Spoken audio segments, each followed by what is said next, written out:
السلام علیکم ورحمۃ اللہ وبرکاتہ۔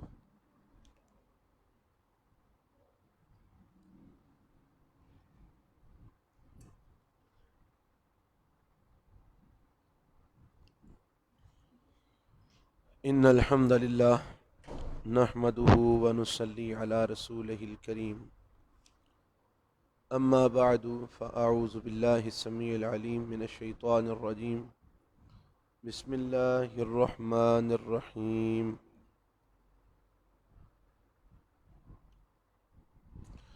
فما لکم فی المنافقین فئتین،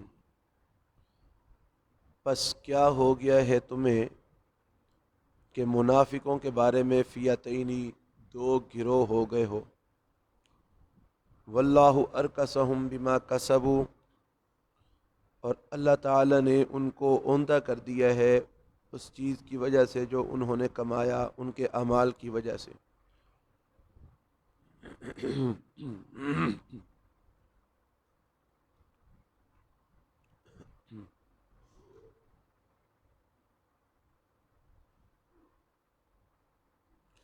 یہ منافقین کے بارے میں مسلمانوں کے دو گروہ بن گئے تھے۔ منافق وہ جنہوں نے نبی صلی اللہ علیہ وسلم کے ساتھ دھوکہ کیا کہ جنگ احد کے اندر وہ نبی صلی اللہ علیہ وسلم کے ساتھ گئے، لیکن کچھ دور جا کر وہ واپس آ گئے اور انہوں نے عذر یہ پیش کیا کہ چونکہ ہماری بات نہیں مانی گئی اس لیے ہم مسلمانوں کے ساتھ مل کر لڑائی نہیں کریں گے۔ تو اب مسلمانوں کے ان کے بارے میں دو گروہ بن گئے۔ ایک وہ گروہ تھا جو کہتا تھا کہ ہمیں ان منافقوں سے بھی لڑنا چاہیے کہ انہوں نے ہمیں دھوکہ دیا ہے، اور دوسرا گروہ تھا جو کہتے تھے نہیں، یہ چونکہ بظاہر کلمہ پڑھتے ہیں اس لیے ان کے ساتھ ہمیں نہیں لڑنا چاہیے۔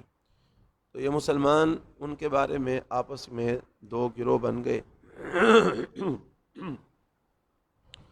تو اللہ تعالیٰ نے اس موقع پر اس آیت کو نازل فرمایا کہ تمہیں کیا ہو گیا ہے، تم منافقین کے بارے میں دو گروہ ہو رہے ہو۔ واللہ ارکسہم بما کسبوا، اور اللہ تعالیٰ نے ان کو اوندہ کر دیا ہے، الٹا کر دیا ہے، بما کسبوا، اس وجہ سے جو انہوں نے کمایا۔ اتریدون ان تہدوا من اضل اللہ، کیا تم چاہتے ہو کہ تم ہدایت دے دو اسے جس کو اللہ نے گمراہ کیا ہے؟ جسے اللہ نے گمراہ کیا ہے تم اس کو ہدایت دینا چاہتے ہو؟ ومن یضلل اللہ، اور جسے اللہ گمراہ کر دے، فلن تجد لہ سبیلا، بس ہرگز نہیں آپ پائیں گے اس کے لیے کوئی بھی راستہ۔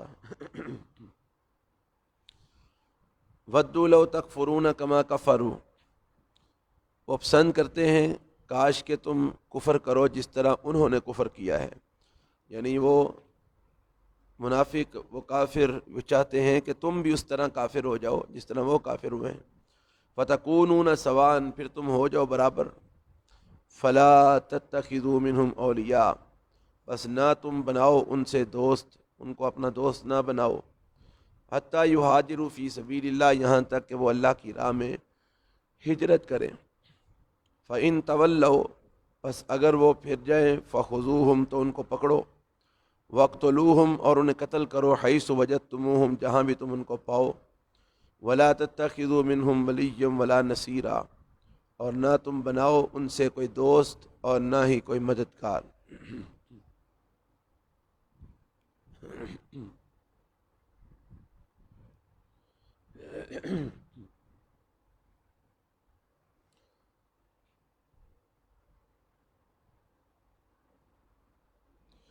یہ جو اللہ تعالیٰ نے فرمایا ہے کہ تم ان کو اپنا دوست نہ بناؤ، یعنی منافقین کو، اس وقت تک جب تک وہ اللہ کی راہ میں ہجرت نہ کریں۔ یہ اللہ کی راہ میں ہجرت ایک ایسا عمل ہے کہ جس عمل کے ساتھ دوسرا وہ انسان، ہجرت کرنے والا، اللہ کے دین کے ساتھ مخلص ہو جاتا ہے، خالص مخلص مسلمان بن جاتا ہے۔ یہ ہجرت اس انسان کے خلوص کو ظاہر کرتی ہے، کیونکہ جب تک کوئی مخلص نہیں ہوگا تب تک وہ دین کی خاطر اپنا گھر بار، وطن، علاقہ سب کچھ چھوڑنے کے لیے تیار نہیں ہوگا۔ اور اگر ایک بندہ دین کے لیے سب کچھ چھوڑنے کے لیے تیار ہو جاتا ہے اور وہ سب کچھ چھوڑ دیتا ہے، جس کا مطلب ہے کہ وہ دین کے ساتھ مخلص ہے، وہ بندہ صحیح معنوں میں مسلمان ہو چکا ہے۔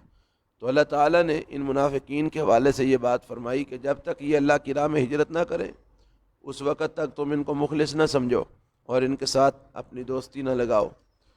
اگر وہ منہ موڑ لیں، یعنی وہ نئی بات مانتے، اللہ کی اور اس کے رسول کی بات نہیں مانتے، منہ موڑ لیتے ہیں، تو پھر ان کو پکڑو اور انہیں قتل کرو۔ حیث ثقفتم وجدتموہم، جہاں بھی تم ان کو پاتے ہو، جہاں بھی تمہیں وہ ملے انہیں قتل کرو، حل میں ملے، حرم میں ملے، جہاں بھی ملے انہیں قتل کرو اور ان کو اپنا دوست اور مددگار نہ بناؤ۔ الا الذین یصلون الی قوم بینکم وبینہم میثاق، سوائے ان لوگوں کے یصلون کے جو مل چکے ہوں، الی قوم ایسی قوم کی طرف، بینکم وبینہم میثاق کے تمہارے درمیان اور ان کے درمیان معاہدہ ہو چکا ہو۔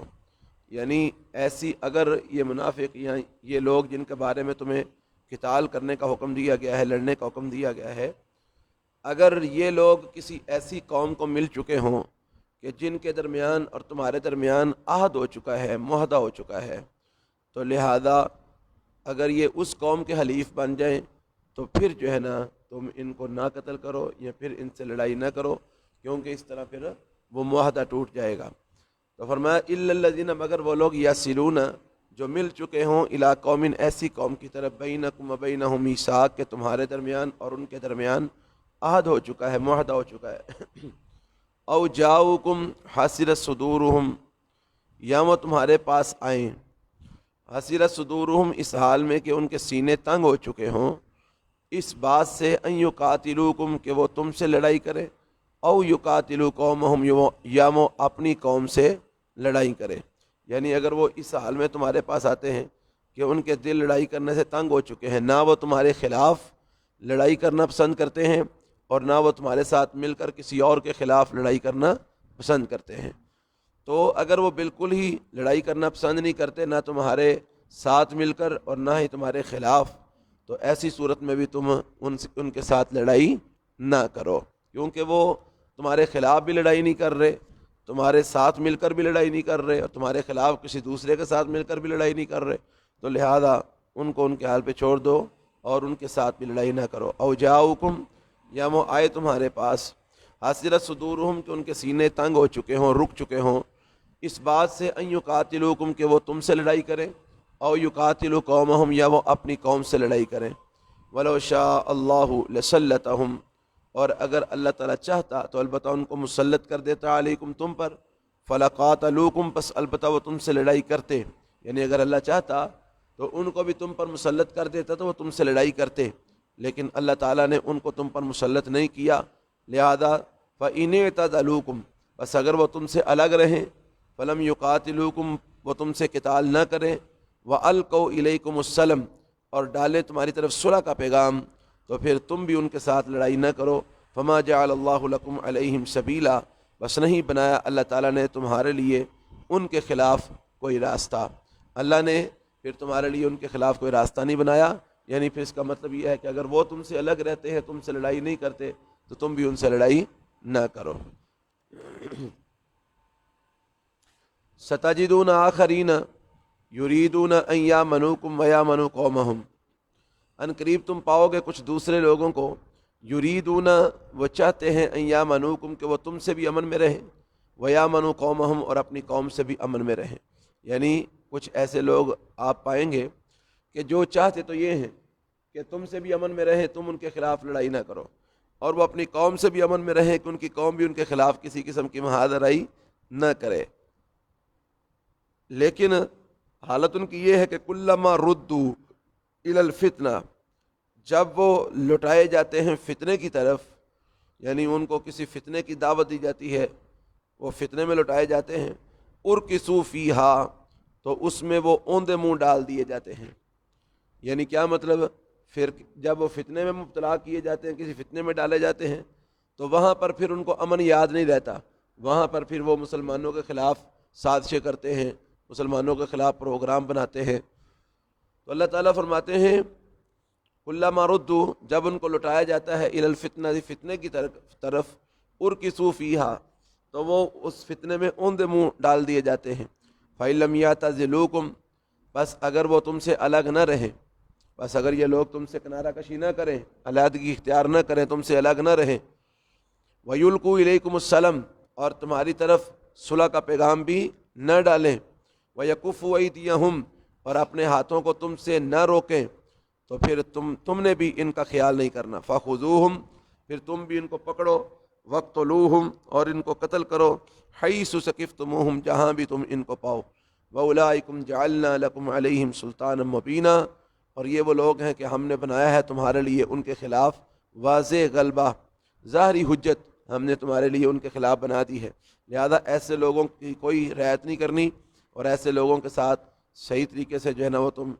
تیاری کر کے ان کے خلاف جو ہے نا وہ محاذرہ ہی کرو، جنگ کرو کیونکہ وہ تمہیں نقصان پہنچانے میں اور تمہارے ساتھ لڑائی کرنے میں کوئی رعایت نہیں کرتے، بلکہ وہ اپنے لوگوں کے ساتھ مل کر تمہارے خلاف سازشیں کرتے ہیں، پروگرام بناتے ہیں اور تمہارے خلاف لڑائیاں کرتے ہیں، جنگ کرتے ہیں، تو تم بھی ان کے ساتھ پھر جنگ کرو، جہاں بھی تم ان کو پاؤ ان کے ساتھ جو ہے نا وہ جنگ کرو، ان کو قتل کرو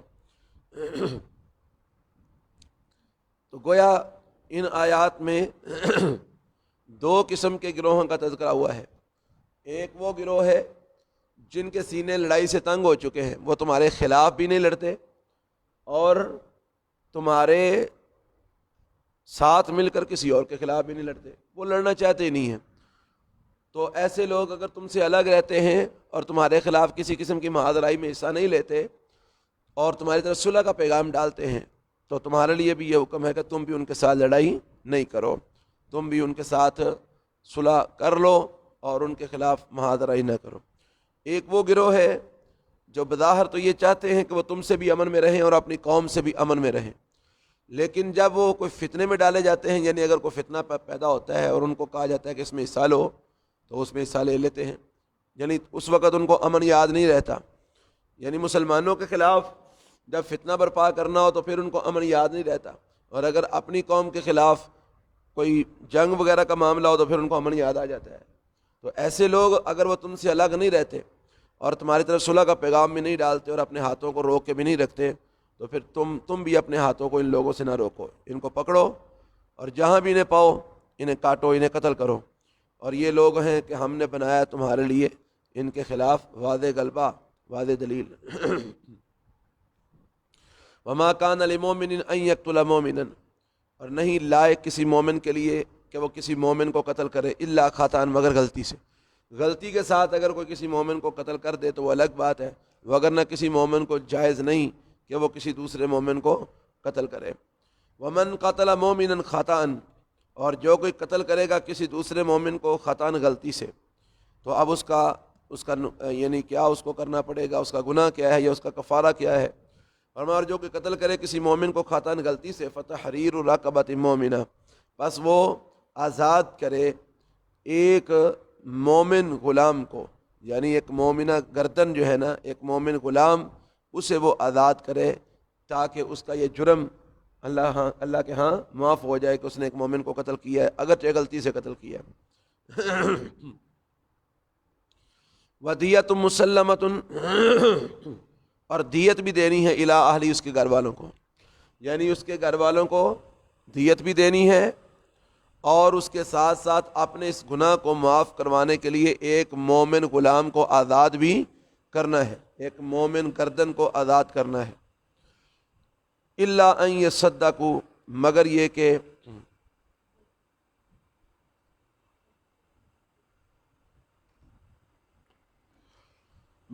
وہ صدقہ کر دیں، کون؟ یعنی مقتول کے جو وارثہ ہیں، وہ اگر اس قاتل کو معاف کر دیں، اس قاتل کو معاف کر دیں، صدقہ کر دیں کہ ٹھیک ہے ہم نے تم سے غلطی کے ساتھ قتل ہوا تو ہم نے معاف کیا، ہم بدلہ بھی نہیں لیتے، اور بدلہ تو ظاہر بات ہے ویسے نہیں لے سکتے، تو جو دیت کا معاملہ ہے وہ بھی معاف کر دیں، صدقہ کر دیں کہ ٹھیک ہے تم سے غلطی سے قتل ہوا ہے تو ہم دیت بھی نہیں لیتے، تو پھر اور بات ہے، اور اگر وہ صدقہ نہ کریں، وہ معاف نہ کریں، تو پھر تمہیں دیت دینی پڑے گی اس کے مقتول کے ورثہ کو، اور اپنا گناہ معاف کروانے کے لیے ایک مومنہ گردن کو آزاد بھی کرنا پڑے گا۔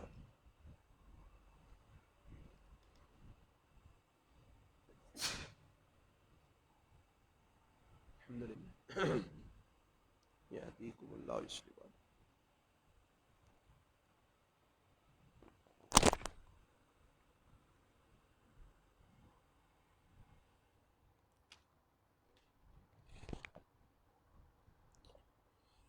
بالکم۔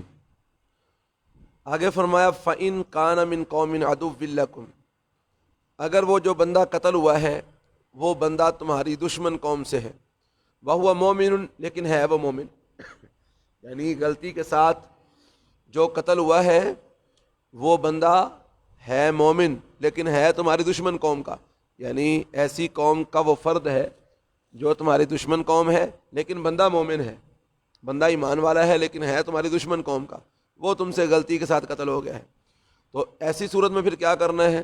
فتحریر رقبۃ مومنہ، تو پھر ایک مومنہ گردن کو آزاد کرنا ہے، یعنی اپنا گناہ معاف کروانے کے لیے ایک لونڈی کو یا ایک غلام کو آزاد کرنا ہے، مومن لونڈی کو یا مومن غلام کو۔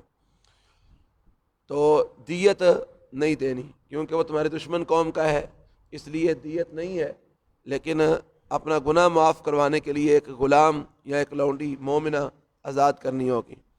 وَإِن كَانَ مِن قَوْمٍ بَيْنَكُمْ وَبَيْنَهُم مِيثَاقٌ، اور اگر وہ فوت ہونے والا، قتل ہونے والا ایسی قوم سے ہے کہ بینکم و بینہم میثاق، کہ تمہارے درمیان اور ان کے درمیان کوئی معاہدہ ہے، یعنی اگر ایسی قوم سے وہ بندہ ہے کہ تمہارے درمیان اور اس قوم کے درمیان معاہدہ ہے، تو اگر اس قوم کا کوئی بندہ قتل ہو جاتا ہے تو پھر کیا کرنا ہے؟ فرمایا فدیۃ مسلمۃ الی اہلہ، پھر اس معاہدے کی وجہ سے اس کے گھر والوں کو ایک جو ہے نا وہ دیت دینی ہے، دیت بھی دینی ہے اس کے گھر والوں کو، وتحریر رقبۃ مومنہ، اور اپنا گناہ معاف کروانے کے لیے ایک مومنہ گردن کا بھی آزاد کرنا ہے۔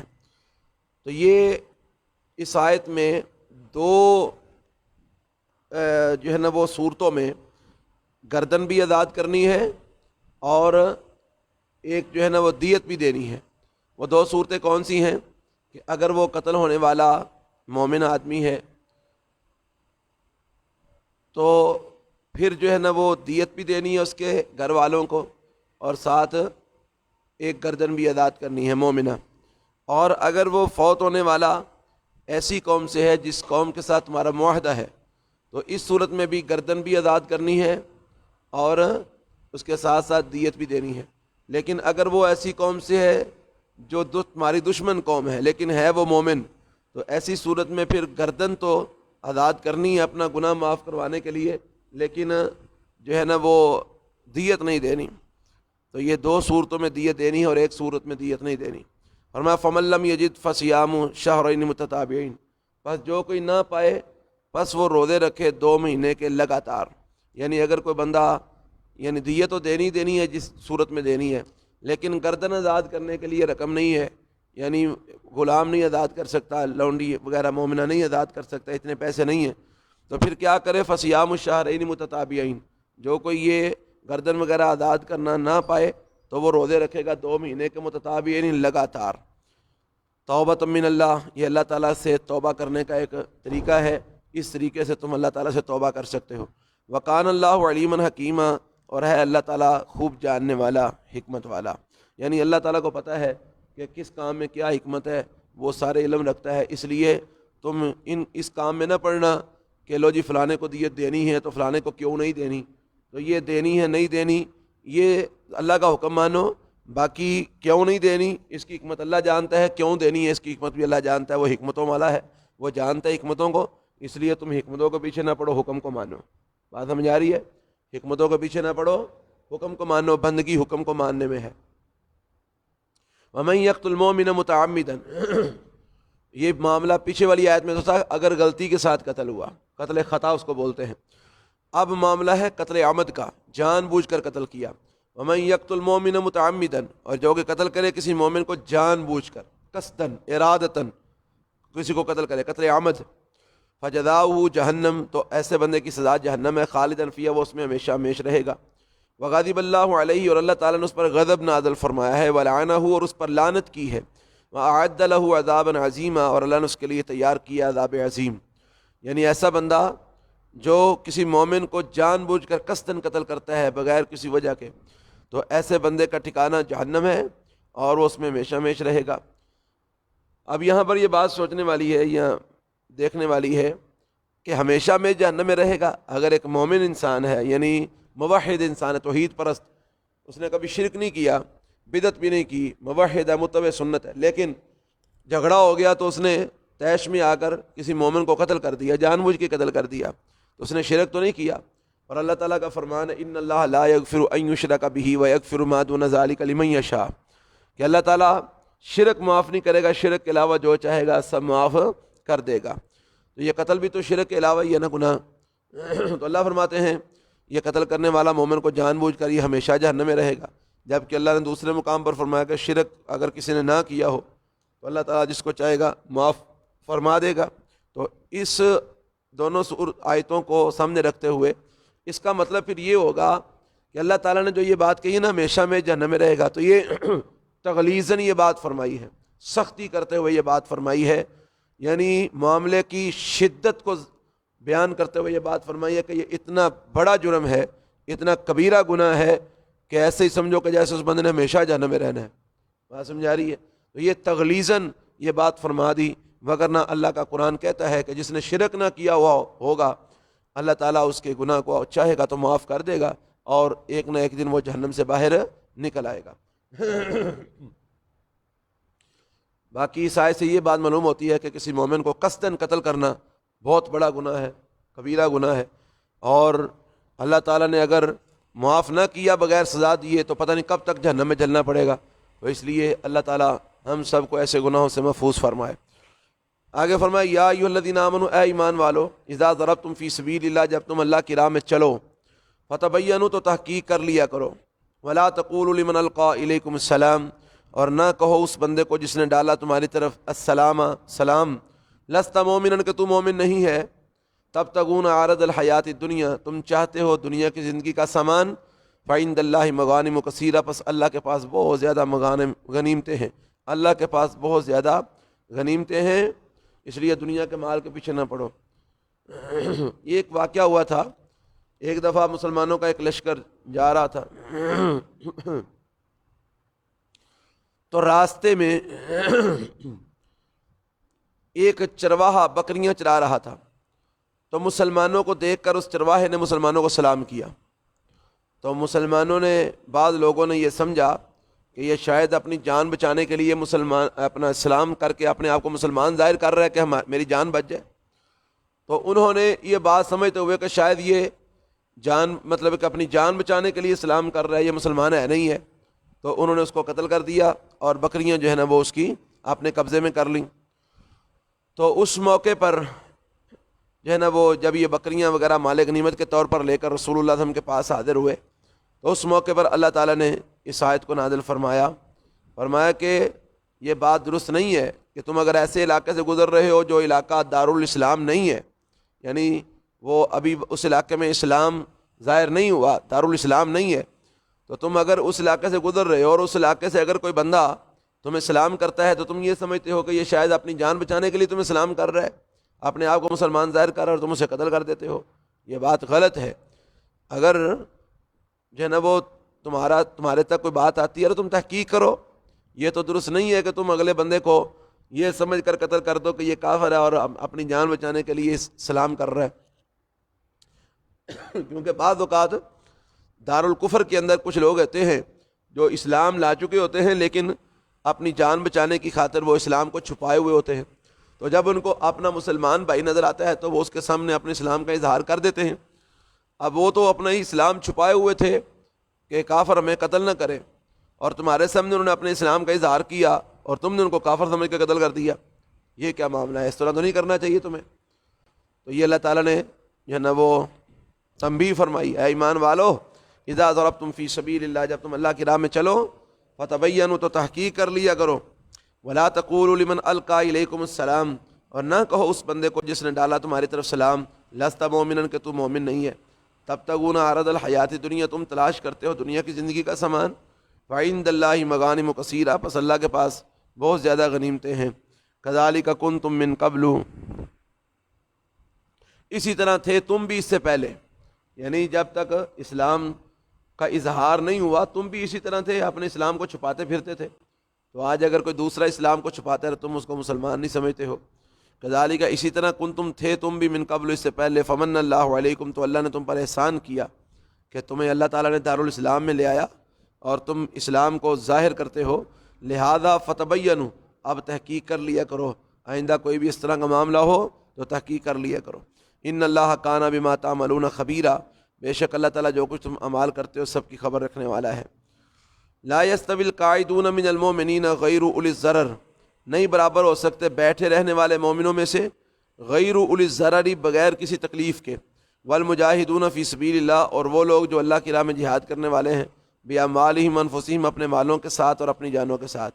یعنی ایک وہ بندہ جو اللہ کی راہ میں مال اور جان کے ساتھ جہاد کرتا ہے, اور ایک وہ بندہ جو بغیر عذر کے, جو بغیر تکلیف کے, بغیر کسی سبب اور وجہ کے میدان جنگ میں نہیں جاتا اور گھر میں بیٹھا رہتا ہے, یہ دونوں برابر نہیں ہو سکتے. فضل اللہ المجاہدین باموالہم انفسہم, اللہ تعالیٰ نے فضیلت دی ہے ان مجاہدین کو جو اپنے مالوں اور اپنی جانوں کے ساتھ جہاد کرتے ہیں, علی القاعدین بیٹھ رہنے والوں پر, درجتاً درجے میں, یعنی جو لوگ اپنے گھروں میں بیٹھے رہتے ہیں ان کے اوپر اللہ تعالیٰ نے درجے میں ان کو فضیلت دی ہے جو اللہ کی راہ میں مالوں اور جانوں کے ساتھ جہاد کرنے والے ہیں. وَكُلًّا وَعَدَ اللَّهُ الْحُسْنَى, اور ہر ایک سے اللہ نے وعدہ اچھا ہی کیا ہے. وَكُلًّا وَعَدَ اللَّهُ الْحُسْنَى, اور ہر ایک سے اللہ تعالیٰ نے اچھا وعدہ کیا ہے. یعنی جو گھروں میں بیٹھے رہنے والے ہیں ان سے بھی اللہ نے اچھا ہی وعدہ کیا بشرطے کہ وہ مومن ہوں, اور جو اللہ کی راہ میں اپنے مال اور جان کے ساتھ جہاد کرنے والے ہیں تو ان کے ساتھ بھی اللہ تعالیٰ نے اچھا وعدہ کیا ہے.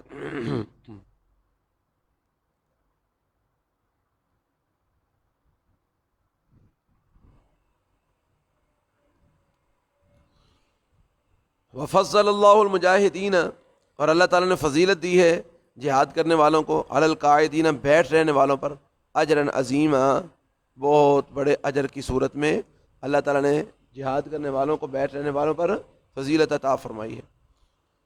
تو پہلے جو بات آئی تھی نا, لا یستوی القاعدون من المؤمنین, آگے غیر اولی الضرر کے الفاظ نہیں تھے.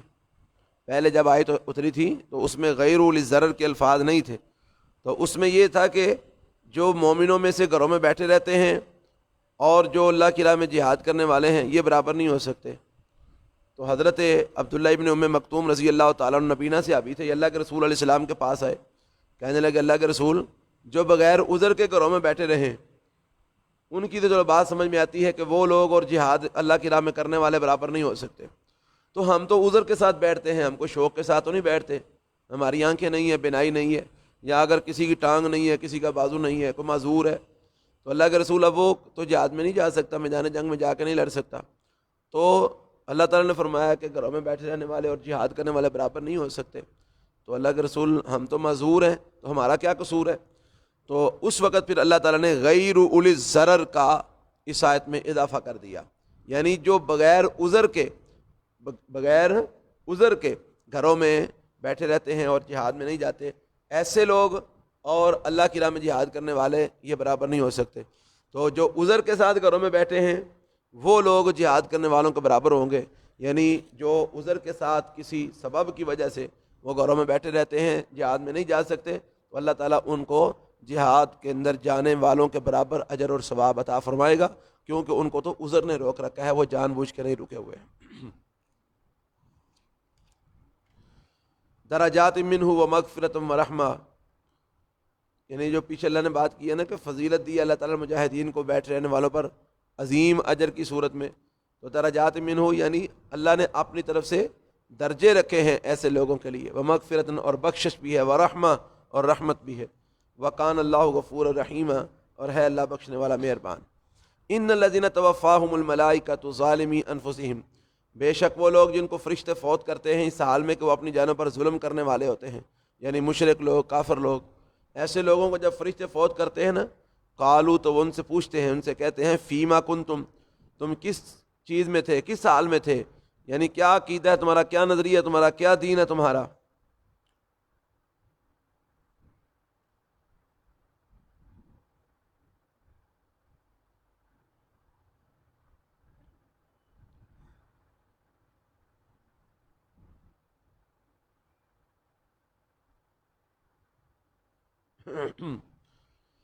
تو ان لوگوں سے مراد کون سے لوگ ہیں؟ یہ ان لوگوں سے مراد ظالمی انفسہم سے مراد وہ لوگ ہیں کہ جو مسلمان تو ہو چکے تھے، مشرک مراد نہیں ہے، معذرت، جو مسلمان تو ہو چکے تھے لیکن انہوں نے اپنا گھر بار وطن علاقہ نہیں چھوڑا تھا، ہجرت نہیں کی تھی. مسلمان ہو چکے تھے لیکن انہوں نے اپنا گھر بار وطن علاقہ نہیں چھوڑا تھا، ہجرت نہیں کی تھی. تو ایسے لوگوں کو ظالم قرار دیا گیا اس موقع پر. اور میں بے شک وہ لوگ جن کو فرشتے فوت کرتے ہیں ظالمی انفسہم، اس حال میں کہ وہ اپنی جانوں پر ظلم کرنے والے ہوتے ہیں. قالو، تو فرشتے ان کو پھر پوچھتے ہیں جب ان کو فوت کرنے لگتے ہیں، فیما کنتم، تم کس چیز میں تھے، کس حال میں تھے، تم نے ہجرت کیوں نہیں کی اگر تم نے اسلام قبول کر لیا تھا. قالو، تو وہ کہتے ہیں کننا مستضعفین فی الارض، ہم کمزور سمجھے جاتے تھے زمین کے اندر، ہم زمین میں بڑے کمزور تھے، اس لیے ہم نے اسلام کا اظہار بھی نہیں کیا اور ہجرت بھی نہیں ہم نے کی. یعنی اسلام کا اظہار ہم نے اس لیے نہیں کیا کہ ہم کمزور سمجھے جاتے تھے، مسلمان ہم ہو چکے تھے لیکن اسلام کا اظہار ہم اس لیے نہیں کر سکے، ظاہر نہیں کر سکے، اس لیے کہ ہم زمین کے اندر کمزور تھے. قالو، تو آگے سے فرشتے ان کو کہتے ہیں الم تکن ارض اللہ واسعۃ، اگر تم کمزور تھے تو کیا اللہ کی زمین وسیع نہیں تھی، فتہاجروا فیہا، تم اس میں ہجرت کر جاتے. تم نے ہجرت کیوں نہ کی؟ تم نے اپنے اسلام کو ظاہر اس لیے نہیں کیا کہ تم کمزور تھے، تو تم کمزور تھے تم دارالکفر کو چھوڑ کر دارالاسلام میں چلے جاتے، ہجرت کر جاتے، کیوں نہیں تم نے ہجرت کی؟ فاولئک مأواہم جہنم، تو یہ لوگ ہیں جن کا ٹھکانہ جہنم ہے. یعنی ایسے لوگ جنہوں نے اللہ رب العالمین کی راہ میں ہجرت نہیں کی اور دارالکفر میں رہنا پسند کیا، دارالاسلام میں نہیں گئے، تو ایسے لوگوں کا ٹھکانہ جہنم ہے، وساءت مصیرا، اور وہ بہت برا ٹھکانہ ہے. الا المستضعفین، مگر وہ جو کمزور سمجھے جاتے ہیں، من الرجالی، مردوں میں سے، والنسائی، اور عورتوں میں سے، والولدان، اور بچوں میں سے، لا یستطیعون حیلہ، جو نہیں طاقت رکھتے کسی چارہ کار کی، کسی ہیلے کی، ولا یہتدون سبیلا، اور نہ ہی وہ رہنمائی پاتے ہیں کسی راستے کی. یعنی اس سے مراد وہ ہیں وہ لوگ جو اسلام تو قبول کر چکے دارالکفر میں لیکن وہ ہجرت نہیں کر سکے. ہجرت نہ کرنے کی وجہ ان کے پاس نہ تو کوئی ایسا راستہ بتانے والا تھا کہ جو ان کو راستہ بتاتا اور ان کو وہاں سے لے کے نکلتا اور ان کو دارالاسلام میں پہنچاتا، ایسا کوئی راستہ بتانے والا بھی نہیں تھا، اور ان کے پاس وسائل وغیرہ بھی نہیں تھے. تو ایسے لوگ جو وسائل نہ ہونے کی وجہ سے یا کسی کے رہنمائی کے نہ ہونے کی وجہ سے جو ہجرت نہیں کر سکے، وہ ہجرت کرنا چاہتے تھے لیکن وہ ہجرت نہیں کر سکے، ایک تو ان کے پاس وسائل نہیں تھے اور دوسرا کوئی ان کو راہ بتانے والا نہیں تھا. تو ایسے کمزور لوگ، مرد ہوں یا عورتیں ہوں یا بچے ہوں، جو ہجرت نہیں کر سکے چاہنے کے باوجود، تو ایسے لوگ وہ جہنم میں نہیں جائیں گے، ان کی معافی ہے، وہ مستثنیٰ ہے. یہ جو پیچھے والی آیت میں فرمایا نا جنہوں نے ہجرت نہیں کی، تو ایسے لوگوں کا ٹھکانہ جہنم ہے. لیکن ان لوگوں سے اللہ نے ان لوگوں کو مستثنیٰ کر دیا کہ جو کمزور تھے، مردوں میں سے، عورتوں میں سے اور بچوں میں سے، اور کوئی چارہ کار کرنے کی طاقت بھی نہیں رکھتے تھے، اور وہ کوئی ایسا جو ہے نا وہ راستہ بتانے والا کو رہنما بھی نہیں پاتے تھے اور نہیں وہ ہدایت پاتے تھے راستے کی. تو ایسے لوگ مستثنیٰ ہیں، ان کو اللہ جہنم میں داخل نہیں کرے گا، کیونکہ ان کا ارادہ، نیت ان کی تھی ہجرت کرنے کی، لیکن ان کے پاس ہجرت کرنے کے نہ وسائل تھے، نہ ان کے پاس کوئی رہنمائی کرنے والا تھا.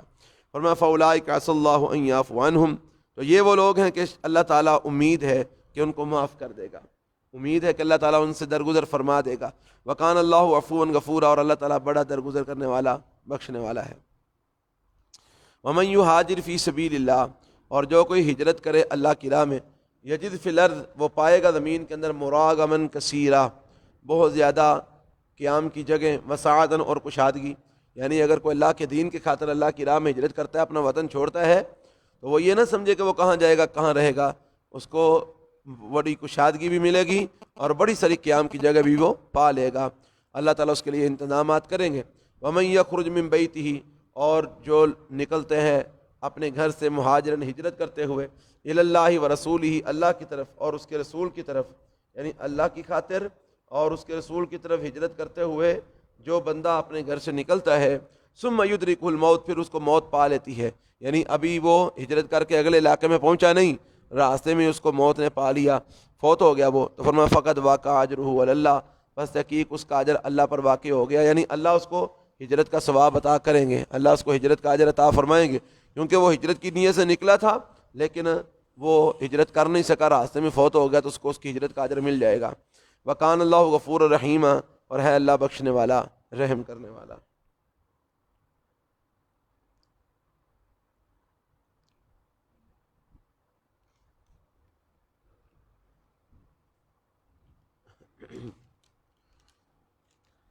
وَإِذَا ضَرَبْتُمْ فِي الْأَرْضِ، اور جب تم چلو زمین میں، فَلَيْسَ عَلَيْكُمْ جُنَاحٌ، تو تم پر کوئی گناہ نہیں، ان تقصروا من الصلاۃ، کہ تم نماز کو قصر کرو، یعنی مسافر ہو، سفر کی حالت میں ہو تو نماز کا ٹائم ہو گیا ہے، تو اگر تم نماز کو قصر کر لو تو تم پر کوئی گناہ نہیں، کوئی جرم نہیں۔ نماز کو قصر کرنے کا مطلب یعنی نماز آدھی کر کے پڑھ لو سفر کی حالت میں، سفری نماز جس کو بولتے ہیں۔ تو سفری نماز، ظہر کی نماز 4 رکعتیں ہیں وہ 2 ہو جاتی ہیں، عصر کی نماز بھی 4 رکعتوں سے 2 رکعتیں ہو جاتی ہیں، مغرب کی 3 ہی رہتی ہیں، اور عشاء کی بھی 4 رکعتوں سے 2 رکعتیں ہو جاتی ہیں۔ فجر کی سنتیں پڑھنی ہیں وہ نہیں چھوڑنی، اور اسی طرح وتر بھی پڑھنے ہیں وہ بھی نہیں چھوڑنے، باقی نمازوں کی سنتیں اور نوافل وغیرہ معاف ہے، فرض جو ہے نا وہ آدھے ہو جاتے ہیں، لیکن مغرب کے 3 ہیں تو وہ 3 ہی پڑھنے ہیں، ان کو آدھا نہیں کرنا، ان کو آدھا کرو گے تو کیسے کرو گے، 1.5 ہو جائے گا تو 1.5 کیسے پڑھو گے، اس لیے مغرب کے 3 ہی پڑھنے ہیں، ان کو نہیں آدھا کرنا۔ عشاء کے 2 کر لیں، عصر کے 2 کر لیں، ظہر کے 2 کر لیں، فجر کے وہ ویسے 2 ہیں فرض تو 7 2 سنتے ہیں، وہ پوری نماز پڑھنی ہے، سنتے بھی 7 پڑھنی ہے، تو عشاء کی 2 فرض ہو جائیں گے اور اس کے بعد وتر ہو جائیں گے، اور سنتے وغیرہ معاف ہیں۔ تو فرمایا جب تم چلو زمین میں تو تم پر کوئی گناہ نہیں، ان تقصروا من الصلاۃ، کہ تم نماز قصر کرو۔ یہ مسئلہ یہاں پر سمجھ لو کہ نماز کتنے سفر پر قصر ہوتی ہے، اس کو آج یاد کر لو تاکہ کبھی زندگی میں بھولے نہیں۔ اگر آپ نے اپنے گھر سے نکل کر، اپنے علاقے سے نکل کر، یعنی اپنے شہر سے، اپنی حد سے، اپنے شہر کی حدود سے نکل کر آگے جہاں آپ نے جانا ہے اس میں داخل ہونے تک یہ درمیانہ راستہ اگر 23 کلومیٹر کم از کم بنتا ہے، کتنا کلومیٹر؟ 23 کلومیٹر، تو پھر تم اپنے علاقے سے باہر نکلتے ہو تو اگر نماز کا وقت ہو جاتا ہے تو تم نماز قصر کر سکتے ہو، کم از کم 23 کلومیٹر۔ یہ جو 48 میل اور پتہ نہیں کتنے کتنے میلوں والی جو باتیں ہیں، یہ باتیں درست نہیں ہیں۔ تو کتاب و سنت کے مطابق جتنے سفر پر نماز قصر ہو سکتی ہے، وہ رسول اللہ صلی اللہ علیہ وسلم سے جو چیز ثابت ہے وہ یہی کہ اگر آپ نے 23 کلومیٹر سفر کرنا ہو اپنے علاقے سے باہر نکل کر، اپنے علاقے کو اس بیچ میں شمار نہیں کرنا، کیونکہ بعض علاقے اتنے بڑے ہوتے ہیں کہ ان علاقوں میں پھرتے رہیں تو 23 کلومیٹر سے زیادہ بن جاتا ہے۔ تو اس کا یہ مطلب نہیں کہ اپنے شہر سے پھرتے رہو نماز قصر کرتے رہو، مطلب یہ کہ اپنے شہر کی حد سے باہر نکل کر آگے جہاں آپ نے جانا ہے وہاں پر داخل ہونے سے پہلے درمیانہ سفر جو ہے یہ کم از کم 23 کلومیٹر سفر بنتا ہو تو آپ اپنے علاقے سے باہر نکلیں اور نماز کا ٹائم ہو جائے تو آپ نماز قصر کر سکتے ہیں۔ وزیرآباد سے اگر آپ نے گجرانوالہ شہر جانا ہے تو گجرانوالہ جا کر آپ نماز قصر کر سکتے ہیں، یا اگر آپ وزیرآباد بائی پاس سے نکل جائیں تو آگے جو ہے نا وہ نماز کا وقت ہو جائے، تو اگر آپ نے گجرانوالہ جانا ہے تو چونکہ گجرانوالہ 23 کلومیٹر سے زیادہ بنتا ہے تو آپ راستے میں نماز قصر کر سکتے ہیں۔ یہ مسئلہ یاد رکھیے گا، اس کو کبھی بھولیے گا نہیں، قیامت تک یہی مسئلہ رہنا ہے انشاءاللہ۔ فرمایا تم پر کوئی گناہ نہیں کہ سفر میں ہو تو تم نماز کو قصر کر لو، ان خفتم اگر تمہیں ڈر ہو ان یفتنکم الذین کفروا کہ تمہیں فتنے میں ڈال دیں گے وہ لوگ جنہوں نے کفر کیا ہے، ان الکافرین کانوا لکم عدوا مبینا، بے شک کافر وہ تمہارے کھلم کھلے دشمن ہے، یعنی اگر تمہیں کافروں کے حملے کا ڈر ہو، وہ تمہیں فتنے میں مبتلا کر سکتے ہیں، اس بات کا تمہیں ڈر ہو تو تم جو ہے نا وہ اپنی نماز کو سفر میں قصر کر سکتے ہو۔ یہاں سے بظاہر یہ بات معلوم ہوتی ہے کہ اگر کافروں کا ڈر ہو تو نماز قصر کرنی ہے، اور اگر کافروں کا ڈر نہ ہو تو نماز قصر نہیں کرنی، لیکن یہ بات درست نہیں ہے۔ رسول اللہ صلی اللہ علیہ وسلم نے امن کی حالت میں بھی سفر کیا ہے اور آپ نے سفر میں نماز قصر کی ہے، تو لہذا دشمن کے ڈر کی وجہ سے نماز قصر کرنا یہی صرف ضروری نہیں ہے، امن کی حالت میں بھی اگر آپ سفر کریں تو سفر کے اندر آپ نماز کو قصر کر سکتے ہیں۔ وَإِذَا كُنْتَ فِيهِمْ فَأَقَمْتَ لَهُمُ الصَّلَاةَ، فرمایا میرے پیغمبر صلی اللہ علیہ وسلم جب آپ ان کے اندر موجود ہوں تو آپ ان کو نماز قائم کروائیں، یعنی باجماعت نماز ان کو پڑھائیں۔ تو یہ اب خوف کی حالت میں یعنی جنگ کی صورت میں جو نماز پڑھنے کا طریقہ ہے وہ طریقہ بیان ہونے لگا ہے۔ کئی طریقے ہیں، کچھ حدیث میں بھی آئے ہیں، کچھ قرآن کی اس آیت میں بھی آئے ہیں۔ تو اللہ فرماتے ہیں وَإِذَا كُنْتَ فِيهِمْ جب آپ ان کے اندر کھڑے ہوں فَأَقَمْتَ لَهُمُ الصَّلَاةَ تو ان کو نماز آپ خود پڑھائیں، خود ان کے لیے نماز قائم کریں. فَلْتَقُمْ طَائِفَةٌ مِّنْهُمْ مَعَكَ بس چاہیے کہ کھڑی ہو ایک جماعت ان میں سے آپ کے ساتھ. وَلْيَأْخُذُوا أَسْلِحَتَهُمْ اور چاہیے کہ وہ پکڑے رکھیں اپنے اسلحے کو. یعنی کیا مطلب؟ یعنی دو گروہ ہو جائیں، ایک گروہ آپ کے پیچھے کھڑا ہو جائے نماز پڑھنے کے لیے، اور ایک گروہ دشمن کے مقابلے میں کھڑا ہو جائے دشمن کا دھیان رکھنے کے لیے. فرمایا فَلْتَقُمْ طَائِفَةٌ مِّنْهُمْ مَعَكَ پس چاہیے کہ کھڑی ہو ایک جماعت ان میں سے آپ کے ساتھ. وَلْيَأْخُذُوا أَسْلِحَتَهُمْ اور چاہیے کہ وہ اپنا اسلحہ پکڑے رکھیں. یعنی جو اپنے آپ کے ساتھ نماز میں کھڑے ہیں نا، وہ بھی اپنا اسلحہ اپنے ہاتھ کے قریب رکھیں، پکڑے رکھیں کہ اگر دشمن نماز کی حالت میں حملہ کر دے تو وہ اسلحہ نہ ڈھونڈتے رہ جائیں، ان کا اسلحہ ان کے بالکل ہاتھ کے پاس ہو. فَإِذَا سَجَدُوا پس جب وہ سجدہ کریں فَلْيَكُونُوا مِنْ وَرَائِكُمْ بس چاہیے کہ ہو جائیں وہ تمہارے پیچھے. وَلْتَأْتِ طَائِفَةٌ أُخْرَىٰ اور چاہیے کہ آ جائے دوسری جماعت لم یصلوا جنہوں نے ابھی تک نماز نہیں پڑھی. فَلْيُصَلُّوا مَعَكَ تو وہ آپ کے ساتھ آ کے نماز پڑھ لیں. یعنی کیا مطلب؟ یعنی ایک رکعت آپ ان کو پڑھائیں جو آپ کے ساتھ گروہ کھڑا ہے. جب وہ گروہ ایک رکعت آپ کے ساتھ پڑھ لے، دو سجدے کر لے، تو جب دوسری رکعت کے لیے آپ کھڑے ہوں تو وہ گروہ دشمن کے مقابلے میں چلا جائے، اور جو دشمن کے مقابلے میں کھڑا تھا وہ نبی پاک صلی اللہ علیہ وسلم کے پیچھے آ جائے، اور آپ اس گروہ کو بھی ایک رکعت پڑھائیں گے. تو یہ دونوں گروہ ایک ایک رکعت آپ صلی اللہ علیہ وسلم کے پیچھے پڑھیں گے، اور دوسری رکعت اپنی اپنی جگہ پر خود ہی پوری کر لیں گے. تو یہ طریقہ آپ کی بھی صلی اللہ علیہ وسلم کی بھی دو رکعتیں ہو جائیں گی، اور صحابہ کی بھی دو رکعتیں ہو جائیں گی. تو فرمایا یہ جو پیچھے والے ہیں نا آپ کے، یہ آگے چلے جائیں. فَلْيَكُونُوا مِنْ وَرَائِكُمْ جب یہ سجدہ کر لیں تو یہ ہو جائیں تمہارے پیچھے سے، یعنی تمہارے پیچھے سے آگے چلے جائیں دشمن کے مقابلے میں. وَلْتَأْتِ طَائِفَةٌ أُخْرَىٰ اور وہ جو دوسری جماعت ہے جو لم یصلوا جنہوں نے ابھی تک نماز نہیں پڑھی، جو دشمن کے مقابلے میں کھڑے تھے، وہ آ جائیں. فَلْيُصَلُّوا مَعَكَ وہ بھی آپ کے ساتھ نماز پڑھیں. وَلْيَأْخُذُوا حِذْرَهُمْ وَأَسْلِحَتَهُمْ اور چاہیے کہ یہ بھی پکڑے رکھیں اپنے بچاؤ کا سامان اور اپنے اسلحے کو، اپنے دفاع کا سامان اور اپنا اسلحہ وغیرہ اپنے ہاتھ میں رکھیں، اپنے پاس رکھیں. وَدَّ الَّذِينَ كَفَرُوا چاہتے ہیں وہ لوگ جنہوں نے کفر کیا ہے، لَوْ تَغْفُلُونَ عَنْ أَسْلِحَتِكُمْ وَأَمْتِعَتِكُمْ کاش کہ تم بے خبر ہو جاؤ اپنے اسلحے سے اور اپنے سامان سے. فَيَمِيلُونَ عَلَيْكُمْ مَيْلَةً وَاحِدَةً تو وہ مائل ہو جائیں، جھک پڑے تم پر ایک ہی مرتبہ جھکنا، اور ایک ہی حملے میں تمہارا کام تمام کر دیں. یہ کافروں کی چاہت ہے، تو تم ان کو موقع نہ دینا، لہذا تم نماز میں بھی اپنا اسلحہ اپنے ہاتھ میں رکھنا. یہ آیت اس وقت اتری تھی جب رسول اللہ صلی اللہ علیہ وسلم ایک موقع پر جنگ کی حالت میں تھے، تو کافروں نے یہ پروگرام بنایا. انہوں نے کہا یہ ابھی نہ نماز کا وقت ہونے والا ہے، تو جب نماز کا وقت ہونا ہے نا تو انہوں نے سارا کچھ چھوڑ چھاڑ کر نا مسلمانوں نے نماز پڑھنی شروع کر دینی ہے. تو جب یہ نماز پڑھیں گے نا تو پھر ہم ان پر حملہ کر دیں گے اور ان کو ہم تہس نہس کر دیں گے. اندازہ کیجیے کہ کافروں کو بھی پتہ تھا کہ یہ میدان جنگ میں بھی مسلمان نماز نہیں چھوڑنے والے. کافروں کو بھی پتہ تھا کہ یہ مسلمان میدان جنگ میں بھی نماز نہیں چھوڑنے والے، اس لیے جب یہ نماز پڑھنے شروع کریں گے تو ہم ان پر حملہ کر دیں گے. اور آج کا مسلمان، افسوس صد افسوس اس مسلمان پر کہ اب کافروں کو پتہ چل چکا ہے کہ انہاں وچ ہون وہ ایمان کو نہیں رہا، یہ نمازی کو نہیں رہے. اس واسطے انہوں نے ساڑھے اتنے ساڑیاں مسیتاں بھی بند کر دیتیاں نے تاکہ جڑے کو تھوڑے بہت پڑھتے ہیں انہوں دا بھی کم مک جائے. اکثر تے اگے ہی نہیں پڑھتے، نام دے مسلمان نے اکثر اگے ہی نہیں نمازاں پڑھتے. انہاں کہا چلو جڑے تھوڑے بہت پڑھتے ہیں نا انہاں دا بھی نات کا بند کرو تاکہ مسیتاں ساریاں ویران ہو جان. یہ ان کی سازش ہے، اور آج مسلمان اس سازش کا شکار ہو چکے ہیں. اللہ تعالیٰ ہمیں محفوظ فرمائے اور اللہ تعالیٰ ہمارے حال پہ رحم فرمائے. تو ایک وہ وقت تھا کہ جب کافروں کو اس بات کا علم تھا کہ مسلمان میدان جنگ کے اندر بھی جو ہے نا وہ نماز نہیں چھوڑتے، تو انہوں نے پروگرام بنایا کہ جب یہ نماز پڑھیں گے نا، تو جب یہ نماز پڑھتے ہیں نا تب یہ بڑے منہمک ہو کر نماز پڑھتے ہیں، بڑے دھیان کے ساتھ نماز پڑھتے ہیں. تو جب یہ نماز پڑھنی شروع کریں گے تو ہم ان پر حملہ کر کے ان کو قتل کر دیں گے، ان کے ہتھیاروں تک پہنچنے تک ہم ان کو مار دیں گے. تو اللہ تعالیٰ نے اپنے نبی کو فرما دیا کہ یہ پروگرام کافر بنا چکے ہیں، تو آپ ان کو بولیں کہ نماز عام حالت کی طرح نہیں پڑھیں گے بلکہ جنگ کی نماز پڑھیں گے. اور اس کا طریقہ کیا ہے؟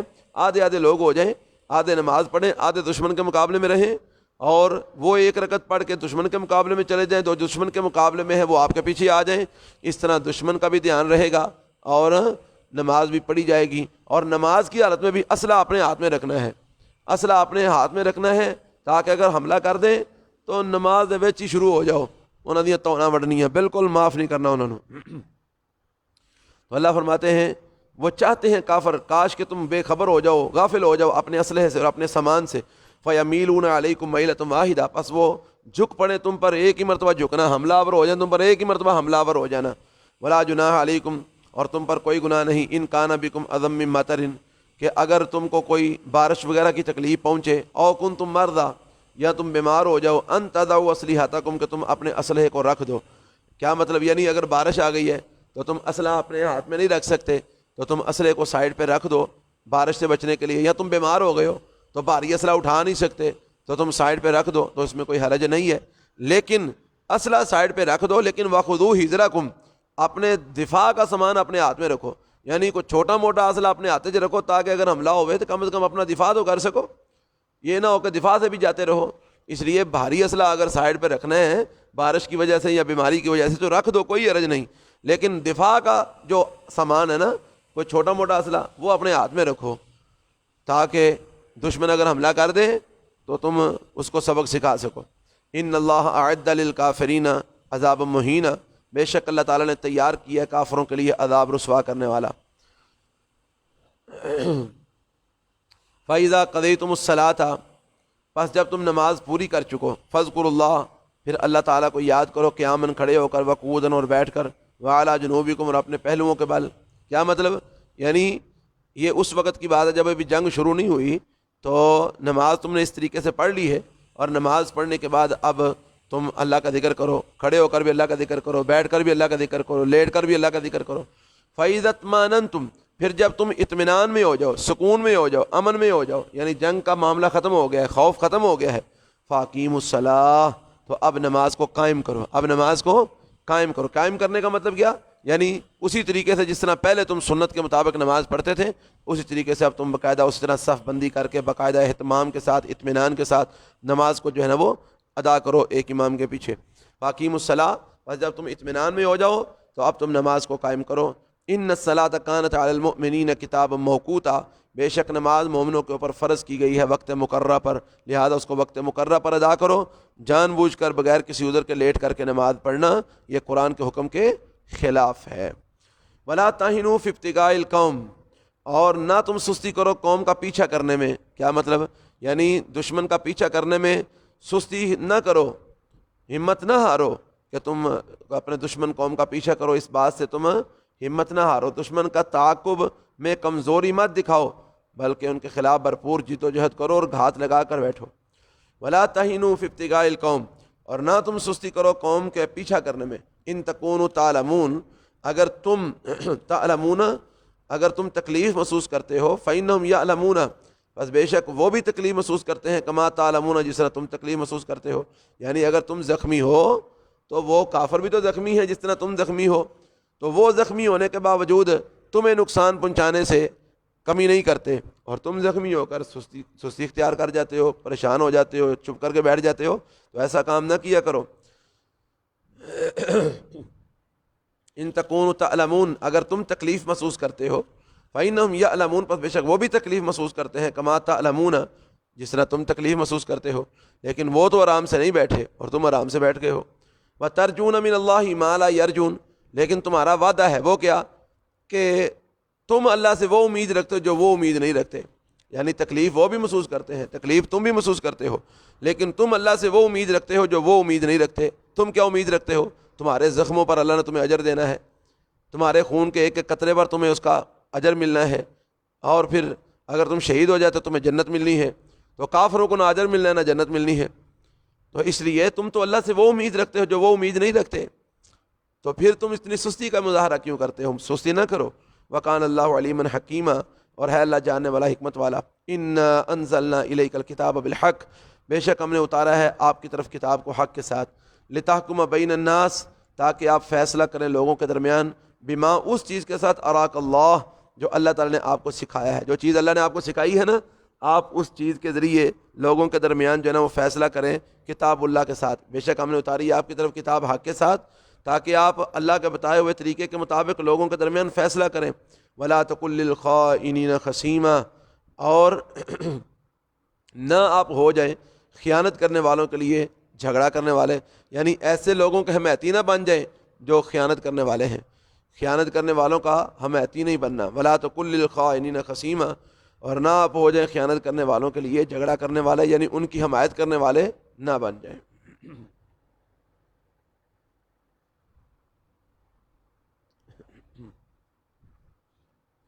یہ اس کے پیچھے ایک معاملہ ہے. ایک قبیلہ تھا بنو عبیرق، تو اس کے لوگوں نے چوری کر لی.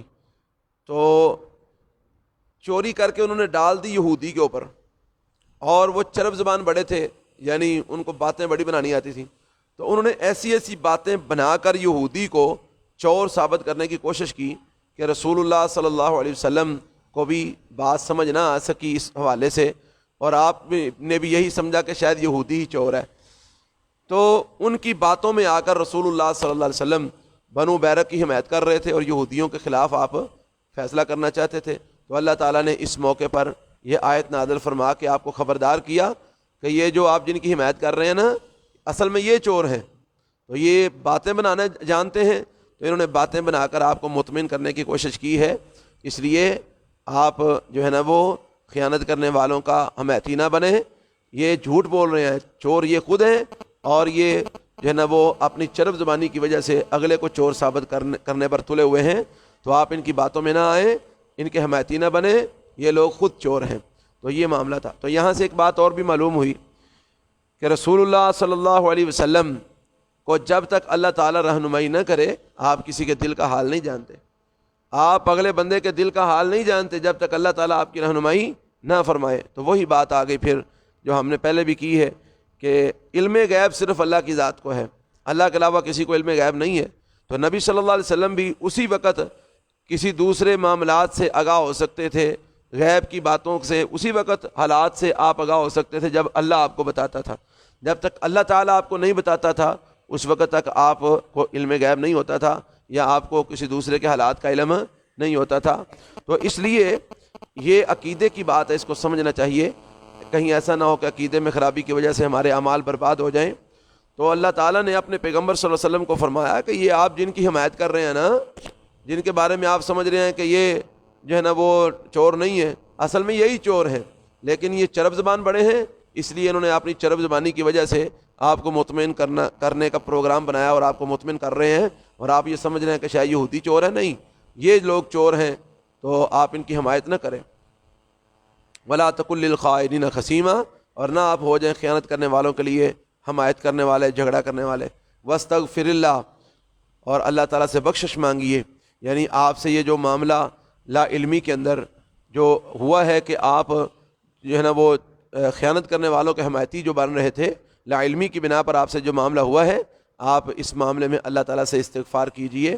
ان اللہ کان غفور الرحیم، بے شک اللہ بخشنے والا رحم کرنے والا ہے.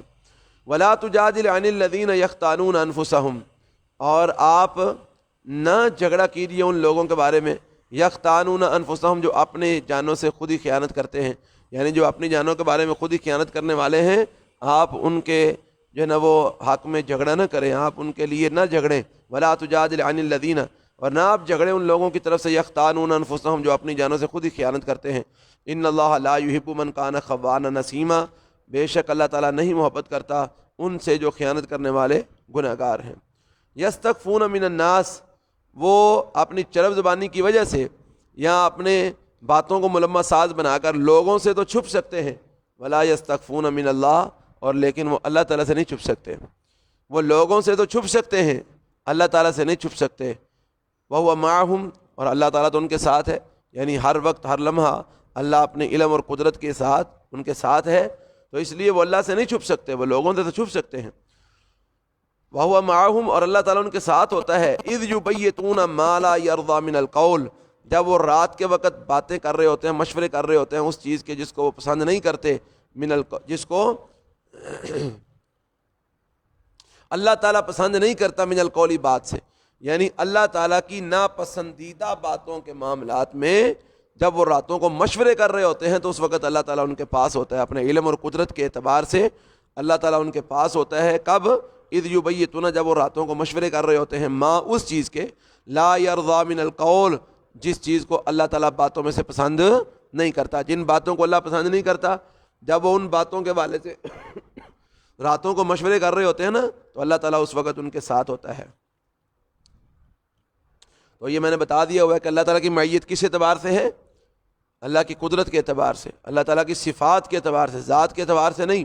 ذات کے اعتبار سے اللہ وحدہ لا شریک اپنے عرش پر ہے، تو صفات کے اعتبار سے اللہ تعالیٰ ہر جگہ پر ہوتے ہیں۔ وَكَانَ اللَّهُ بِمَا يَعْمَلُونَ مُحِيطًا، اور ہے اللہ تعالیٰ جو کچھ وہ اعمال کرتے ہیں سب کا احاطہ کرنے والا ہے، اللہ ان کے تمام اعمال کو گھیرے ہوئے ہے۔ ہا انتم ہاؤلائی، کیا تم وہی ہو، جادلتم عنہم، کہ تم جھگڑا کرتے ہو ان کے بارے میں، فی الحیات دنیا، دنیا کی زندگی میں، یعنی تم ان ایسے لوگ جو خیانت کرنے والے ہیں ایسے لوگوں کے حق میں تم جھگڑتے ہو دنیا کی زندگی میں، تو ذرا یہ بتاؤ کہ فَمَن يُجَادِلُ اللَّهَ عَنْهُمْ يَوْمَ الْقِيَامَةِ، اللہ تعالیٰ کے سامنے قیامت والے دن اللہ تعالیٰ کے ساتھ کون جھگڑے گا ان کے بارے میں؟ دنیا میں تو تم ان کے بارے میں جھگڑتے ہو، تو قیامت والے دن اللہ رب العالمین کے ساتھ کون جھگڑا کرے گا ان کے بارے میں؟ اَمَّن يَكُونُ عَلَيْهِمْ وَكِيلًا، یا کون ہوگا ان کے اوپر کارساز؟ جب یہ اللہ کے سامنے جائیں گے تو اس وقت اللہ کے مقابلے میں ان کا کارساز کون ہوگا؟ کوئی بھی نہیں۔ جھگڑا کون کرے گا اللہ کے مقابلے میں؟ کوئی بھی نہیں۔ تو لہٰذا آپ ایسے لوگوں کی طرف سے نہ جھگڑیں جو خیانت کرنے والے ہیں۔ اللہ اکبر۔ وَمَن يَعْمَلْ سُوءًا أَوْ يَظْلِمْ نَفْسَهُ، اور جو کوئی عمل کرتا ہے برے یا وہ ظلم کرتا ہے اپنی جان پر، ثم يستغفر اللہ، پھر وہ اللہ تعالیٰ سے بخشش مانگتا ہے، یجد اللہ غفور الرحیم، تو وہ پائے گا اللہ تعالیٰ کو بخشنے والا، رحم کرنے والا۔ یعنی اگر کسی انسان سے کوئی برائی ہو جاتی ہے یا وہ اپنی جان پر ظلم کر بیٹھتا ہے تو وہ اللہ تعالیٰ سے بخشش مانگے تو اللہ تعالیٰ اس کے گناہوں کو معاف کر دے گا، وہ اللہ کو بخشنے والا، رحم کرنے والا پائے گا۔ وَمَن يَكْسِبْ إِثْمًا، اور جو کوئی کمائے گا گناہ، فَإِنَّمَا يَكْسِبُهُ عَلَىٰ نَفْسِهِ، بس بے شک وہ کمائے گا اس کو اپنی جان کے اوپر ہی۔ یعنی اگر کوئی بندہ گناہ کا کام کرتا ہے تو اس کے گناہ کا وبال اس کے اپنے اوپر ہے، تو کسی کا کیا بگاڑے گا؟ وہ اپنا ہی بگاڑے گا۔ وَكَانَ اللَّهُ عَلِيمًا حَكِيمًا، اور ہے اللہ جاننے والا، حکمت والا۔ وَمَن يَكْسِبْ خَطِيئَةً أَوْ إِثْمًا، اور جو کوئی کماتا ہے کسی خطا کو یا گناہ کو، ثُمَّ يَرْمِ بِهِ بَرِيًّا، پھر وہ ڈال دیتا ہے اس کو ایک بری انسان پر، یعنی گناہ خود کرتا ہے، جرم خود کرتا ہے اور اس کو ڈال کسی دوسرے بری انسان کے کھاتے میں دیتا ہے، یعنی ایسے انسان کے کھاتے میں ڈال دیتا ہے جس نے وہ گناہ کیا ہی نہیں، جس نے وہ جرم کیا ہی نہیں، اس کے کھاتے میں ڈال دیتا ہے، تو ایسا انسان فقد احتمل بہتانا و اسما مبینا، بس تحقیق اس نے اٹھایا ہے بہتان کو اور واضح گناہ کو۔ ایک تو اس نے جرم کیا ہے، جرم کا گناہ بھی اس نے اٹھایا، اور دوسرا اس نے دوسرے بندے پر تہمت لگا دی ہے تو تہمت کا گناہ بھی اس نے اٹھایا، ڈبل گناہ گار ہوا۔ فقد احتمل، بس تحقیق اس نے اٹھایا بہتان، بہتان کو، و اسما مبینا، اور کھلم کھلے گناہ کو، واضح گناہ کو۔ اور پتہ ہے بہتان لگانا کتنا بڑا جرم ہے؟ بہتان لگانا بہت بڑا جرم ہے کسی بری انسان کے اوپر، اس کی بڑی سزا اللہ تعالیٰ نے رکھی ہوئی ہے، 80 کوڑے سزا ہے اس کی جو بہتان لگاتا ہے۔ اور میں ولولا فضل اللہ علیک ورحمتہ، اور اگر اللہ تعالیٰ کا فضل نہ ہوتا آپ پر اور اس کی رحمت نہ ہوتی، لہمت طائفۃ منہم، تو البتہ ان میں سے ایک جماعت فیصلہ کر چکی تھی، ان یضلوک، کہ وہ آپ کو حقیقت سے بہکا دیں، وہ آپ کو حقیقت سے بہکانے کا قصد کر چکے تھے۔ یہ تو اللہ کا فضل اور اس کی رحمت ہوئی ہے کہ اللہ نے آپ کو بر وقت خبردار کر دیا اور آپ کو بتا دیا کہ یہ اصل میں جھوٹے لوگ ہیں، آپ کو چلو زبانی کی وجہ سے مطمئن کر رہے ہیں اور آپ کو پتہ چل گیا۔ یہ اللہ کا فضل اور اس کی رحمت ہوئی ہے کہ اللہ تعالیٰ نے آپ کو ایک جو ہے نا وہ غلطی کرنے سے محفوظ فرما لیا۔ تو یہی ہمارا عقیدہ ہے کہ رسول اللہ صلی اللہ علیہ وسلم معصوم عن الخطا ہے، آپ کو اللہ تعالیٰ نے معصوم عن الخطا بنایا ہے۔ کس اعتبار سے؟ اس اعتبار سے کہ اللہ تعالیٰ آپ کو بر وقت مطلع کر دیتا ہے اور آپ سے غلطی نہیں ہونے دیتا، بر وقت مطلع کر دیتا ہے اور اللہ تعالیٰ آپ سے کوئی غلطی نہیں ہونے دیتا۔ اس اعتبار سے اللہ تعالیٰ نے آپ کو معصوم عن الخطا بنایا ہے۔ تو فرمایا یہ اللہ کا فضل اور اس کی رحمت ہے آپ پر کہ اس نے آپ کو بچا لیا۔ وغیرہ لہمت طائفۃ منہم، البتہ ان میں سے ایک جماعت یہ قصد کر چکی تھی، ان یضلوک، کہ وہ آپ کو گمراہ کر دیں، آپ کو بہکا دیں حقیقت سے۔ وما یضلون الا انفسهم، اور نہیں وہ گمراہ کرتے مگر اپنی ہی جانوں کو۔ وما یضرونک من شیء، اور نہیں وہ نقصان دے سکتے آپ کو کچھ بھی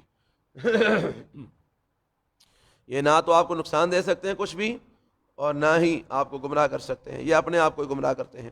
وانزل اللہ علیک الکتاب والحکمہ، اور اللہ تعالیٰ نے نازل فرمائی ہے آپ پر کتاب اور حکمت، وعلمک ما لم تکن تعلم، اور اللہ تعالیٰ نے سکھائی ہیں آپ کو وہ چیزیں جو آپ پہلے نہیں جانتے تھے، اللہ نے آپ کو سکھائی ہیں وہ چیزیں جو آپ نہیں جانتے تھے۔ کتنی واضح باتیں ہیں، پھر بھی لوگ کہتے ہیں نبی پاک عالم ما کانا و ما یکون تھے، سارا کچھ جانتے تھے۔ اور بھائی یہ عقیدہ کتاب و سنت کے خلاف ہے۔ اللہ تعالیٰ واضح لفظوں میں فرما رہے ہیں وَعَلَّمَكَ مَا لَمْ تَكُنْ تَعْلَمْ، اللہ نے آپ کو وہ چیزیں سکھائی ہیں جن کو آپ پہلے نہیں جانتے تھے آپ کو اللہ نے سکھائی ہیں۔ وَكَانَ فَضْلُ اللَّهِ عَلَيْكَ عَظِيمًا، اور ہے اللہ تعالیٰ کا فضل آپ کے اوپر بہت بڑا، یہ اللہ کا آپ پر بہت بڑا فضل ہے کہ اللہ نے آپ کو وہ چیزیں بھی سکھا دی ہیں جو آپ پہلے نہیں جانتے تھے۔ لا خیر فی کثیر من نجواہم، یہ جو سرگوشیاں کرتے ہیں نا منافقین لوگ، آپس میں رات کو چھپ چھپ کر منصوبے بناتے ہیں، پروگرام بناتے ہیں، ان کی اکثر سرگوشیوں میں خیر نہیں ہوتی۔ اکثر سرگوشیاں، اکثر یہ چھپ چھپ کر جو باتیں کرتے ہیں نا، ان میں کوئی نہ کوئی شر ہوتا ہے، کوئی نہ کوئی اسلام کے خلاف ہی کوئی نہ کوئی پروگرام اور منصوبہ بنایا ہوا ہوتا ہے۔ لا خیر فی کثیر من نجواہم، نہیں ہے خیر ان کی اکثر سرگوشیوں میں، الا من امر بصدقۃ، مگر وہ انسان جس نے حکم دیا صدقہ کرنے کا، او معروف یا نیکی کرنے کا، او اصلاح بین الناس، یا اس نے لوگوں کے درمیان صلح کروانے کا کوئی پروگرام بنایا۔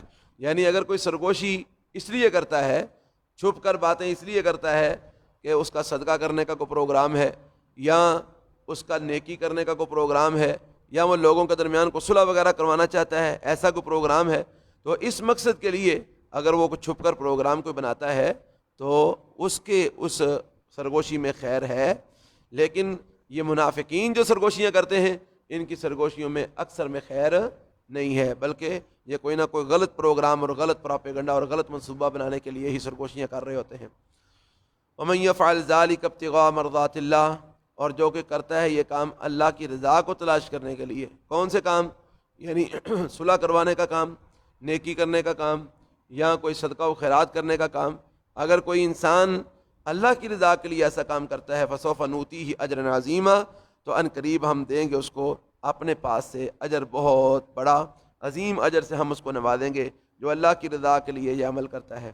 وَمَن يُشَاقِقِ الرَّسُولَ، اور جو کہ مخالفت کرے گا رسول صلی اللہ علیہ وسلم کی، من بعد ما تبین لہ الہدیٰ، بعد اس کے کہ جب واضح ہو گیا اس کے لیے ہدایت کا رستہ، ہدایت کی بات واضح ہو گئی، قرآن واضح ہو گیا، حدیث واضح ہو گئی، پھر بھی وہ رسول صلی اللہ علیہ وسلم کی مخالفت کرتا ہے۔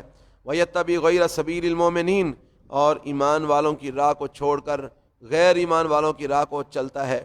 یعنی ایمان والوں کی راہ کو چھوڑ کر مطلب کون سے لوگ؟ صحابہ کرام مراد ہیں، کہ صحابہ کے رستے کو چھوڑ کر غیروں کے رستے پر چلتا ہے، اور نبی صلی اللہ علیہ وسلم کی مخالفت ہدایت واضح ہو جانے کے باوجود بھی کرتا ہے۔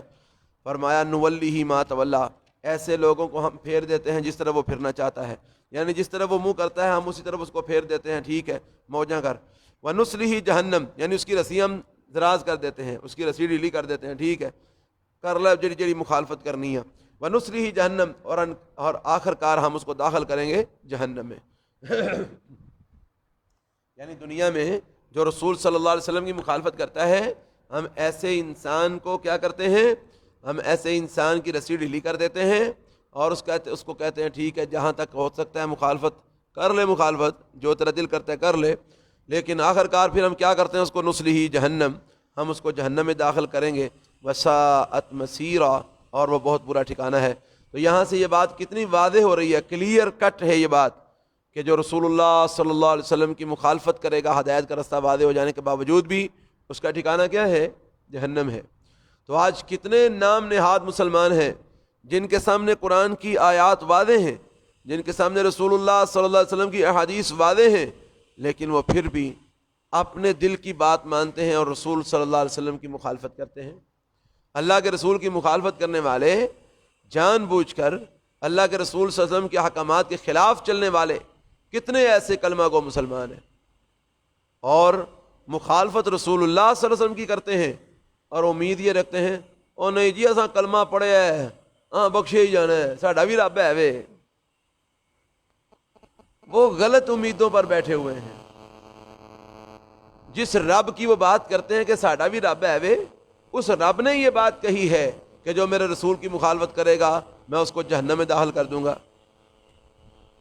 اگر رسول کی مخالفت کرنے کے باوجود بھی کوئی یہ کہتا ہے کہ میرا بھی رب ہے، جس کا مطلب ہے کہ معاذ اللہ پھر قرآن میں جو کچھ اللہ کے رسول کے بارے میں اللہ نے فرمایا وہ سب غلط ہے۔ جو اللہ تعالیٰ نے اپنے نبی کی اہمیت بیان کی ہے قرآن مجید کے اندر کہ میرے نبی کی اطاعت میں ہی نجات ہے، میرے نبی کی مخالفت میں جہنم ہے، پھر یہ سارا کچھ ایسے ہی ہے۔ اگر ایک انسان جو رسول اللہ صلی اللہ علیہ وسلم کی صریح مخالفت کرتا ہے اور وہ مخالفت کرنے والا بھی جنت میں جائے اور نبی پاک کی تابع داری میں مرنے والا بھی جنت میں جائے، اگر یہ دونوں برابر ہی ہیں تو پھر یہ قرآن میں جو اللہ تعالیٰ نے بار بار یہ باتیں ارشاد فرمائی ہیں کہ میرے رسول کی اطاعت کرو، میرے رسول کی اطاعت کرو، میرے رسول کی اطاعت کرو، نہ کرو گے تو جہنم میں جاؤ گے، کرو گے تو نجات پاؤ گے، پھر یہ سب کیا ہے؟ اس لیے یہ بات ماننی پڑے گی کہ اس رب نے یہ کہا ہے کہ میرے رسول کی مخالفت کرو گے تو میں جہنم میں داخل کروں گا۔ اللہ کو اپنے رسول کی مخالفت کرنے والا قطعاً پسند نہیں ہے۔ تو اللہ تعالیٰ فرماتے ہیں ایسے لوگ جو رسول اللہ صلی اللہ علیہ وسلم کی ہدایت واضح ہو جانے کے باوجود بھی مخالفت کرتے ہیں، مسائل کا علم ہونے جانے کے باوجود بھی مخالفت کرتے ہیں، نہیں مانتے، تو ایسے لوگ اور جو صحابہ کے راہ کو، مومنین کے راہ کو چھوڑ کر غیر مومنین کے راہ پر چلتے ہیں، ایسے لوگوں کا ٹھکان، ان کو اللہ تعالیٰ دنیا میں ان کی رسیدی لی کر دیتا ہے، ان کو اللہ تعالیٰ مہلت دیتا رہتا ہے، آخر کار نصلیہ جہنم، اللہ فرماتے ہیں ہم ان کو داخل کر دیں گے جہنم میں، وساعت مصیرا، اور وہ بہت برا ٹھکانہ ہے۔ ان اللہ لا یغفر ان یشرک بہ۔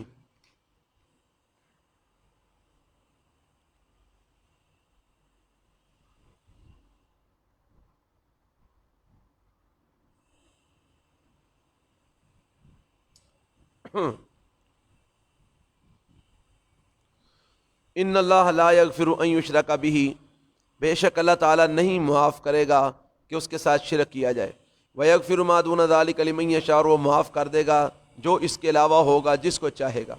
یعنی اللہ تعالیٰ شرک معاف نہیں کرے گا، شرک کے علاوہ جو اگر کسی انسان سے کوئی گناہ وغیرہ ہوتا ہے، اگر اللہ چاہے گا تو جس کو چاہے گا اسے معاف کر دے گا، لیکن اللہ شرک معاف نہیں کرے گا۔ اگر شرک کرتا ہوا بندہ دنیا سے چلا گیا، شرک کرتا ہوا فوت ہو گیا، تو اللہ تعالیٰ شرک معاف نہیں کرے گا۔ فرمایا ومن یشرک باللہ، اور جو اللہ کے ساتھ شرک کرتا ہے، فقط ضل ضلالا بعیدا، پس تحقیق وہ گمراہ ہو گیا دور کی گمراہی میں۔ اس کی مثال دے کر بات سمجھاتا ہوں۔ اللہ تعالیٰ شرک معاف نہیں کرے گا، شراکت معاف نہیں کرے گا اللہ تعالیٰ۔ غیرت مند لوگ جو ہوتے ہیں نا، بے غیرتوں کی تو بات ہی نہیں نہ ہوتی، جن کے اندر غیرت نہیں ہوتی، حیا نہیں ہوتی، ہیں جی، ان کا حساب تو جانوروں کی طرح ہے، ان کا معاملہ تو جانوروں جیسا ہے۔ بات تو غیرت مند لوگوں کی ہوتی ہے۔ جو غیرت مند لوگ ہوتے ہیں نا، وہ ایک میاں ہے، ایک بیوی ہے، وہ اپنی بیوی کی ساری غلطیاں، بڑی سے بڑی غلطی بھی ہو نا تو وہ معاف کر دیتے ہیں، لیکن اگر ان کی بیوی کسی غیرت مند انسان کی کوئی ایسا عمل کرے، یعنی وہ اپنے خامن کے علاوہ کسی اور کے ساتھ بھی وہ تعلق بنائے جو خامن والا تعلق ہے، یعنی کسی اور کے ساتھ جو ہے نا وہ بدکاری کرے، زنا کرے، اور اس کے خامن کو پتہ چل جائے، اگر وہ خامن غیرت مند ہے تو وہ اپنی بیوی کی ہر قسم کی غلطی کو قبول کر لیتا ہے اور اس کے اوپر درگزر کر دیتا ہے۔ تو کیا ایسی غلطی کہ وہ اپنے خامن کے ساتھ کسی اور کو بھی شریک کر رہی ہے، تو وہ ایسی غلطی کو غیرت مند انسان معاف کرے گا؟ کبھی بھی معاف نہیں کرے گا۔ وہ ایسی عورت کو کبھی بھی اپنے پاس نہیں رکھے گا جو اس کے خاص معاملات کے اندر کسی اور کو بھی اس کے ساتھ شریک کر رہی ہے، اس کے خامن کے ساتھ، وہ اس کو کبھی بھی معاف نہیں کرے گا۔ تو اللہ رب العالمین سے بڑھ کر غیرت مند کون ہے؟ اللہ رب العالمین ساری کائنات سے بڑھ کر غیرت مند ہے۔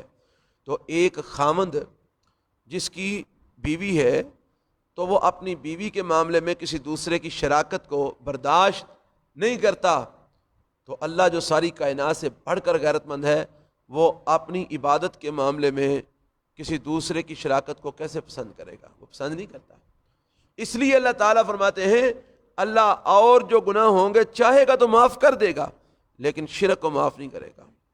اگر شرک کرتا ہوا بندہ دنیا سے چلا گیا، اللہ شرک معاف نہیں کرے گا۔ ومن یشرک باللہ، اور جو کو اللہ کے ساتھ شرک کرے گا فقط ضل ضلالا بعیدا، بس تحقیق وہ گمراہ ہو گیا دور کی گمراہی میں۔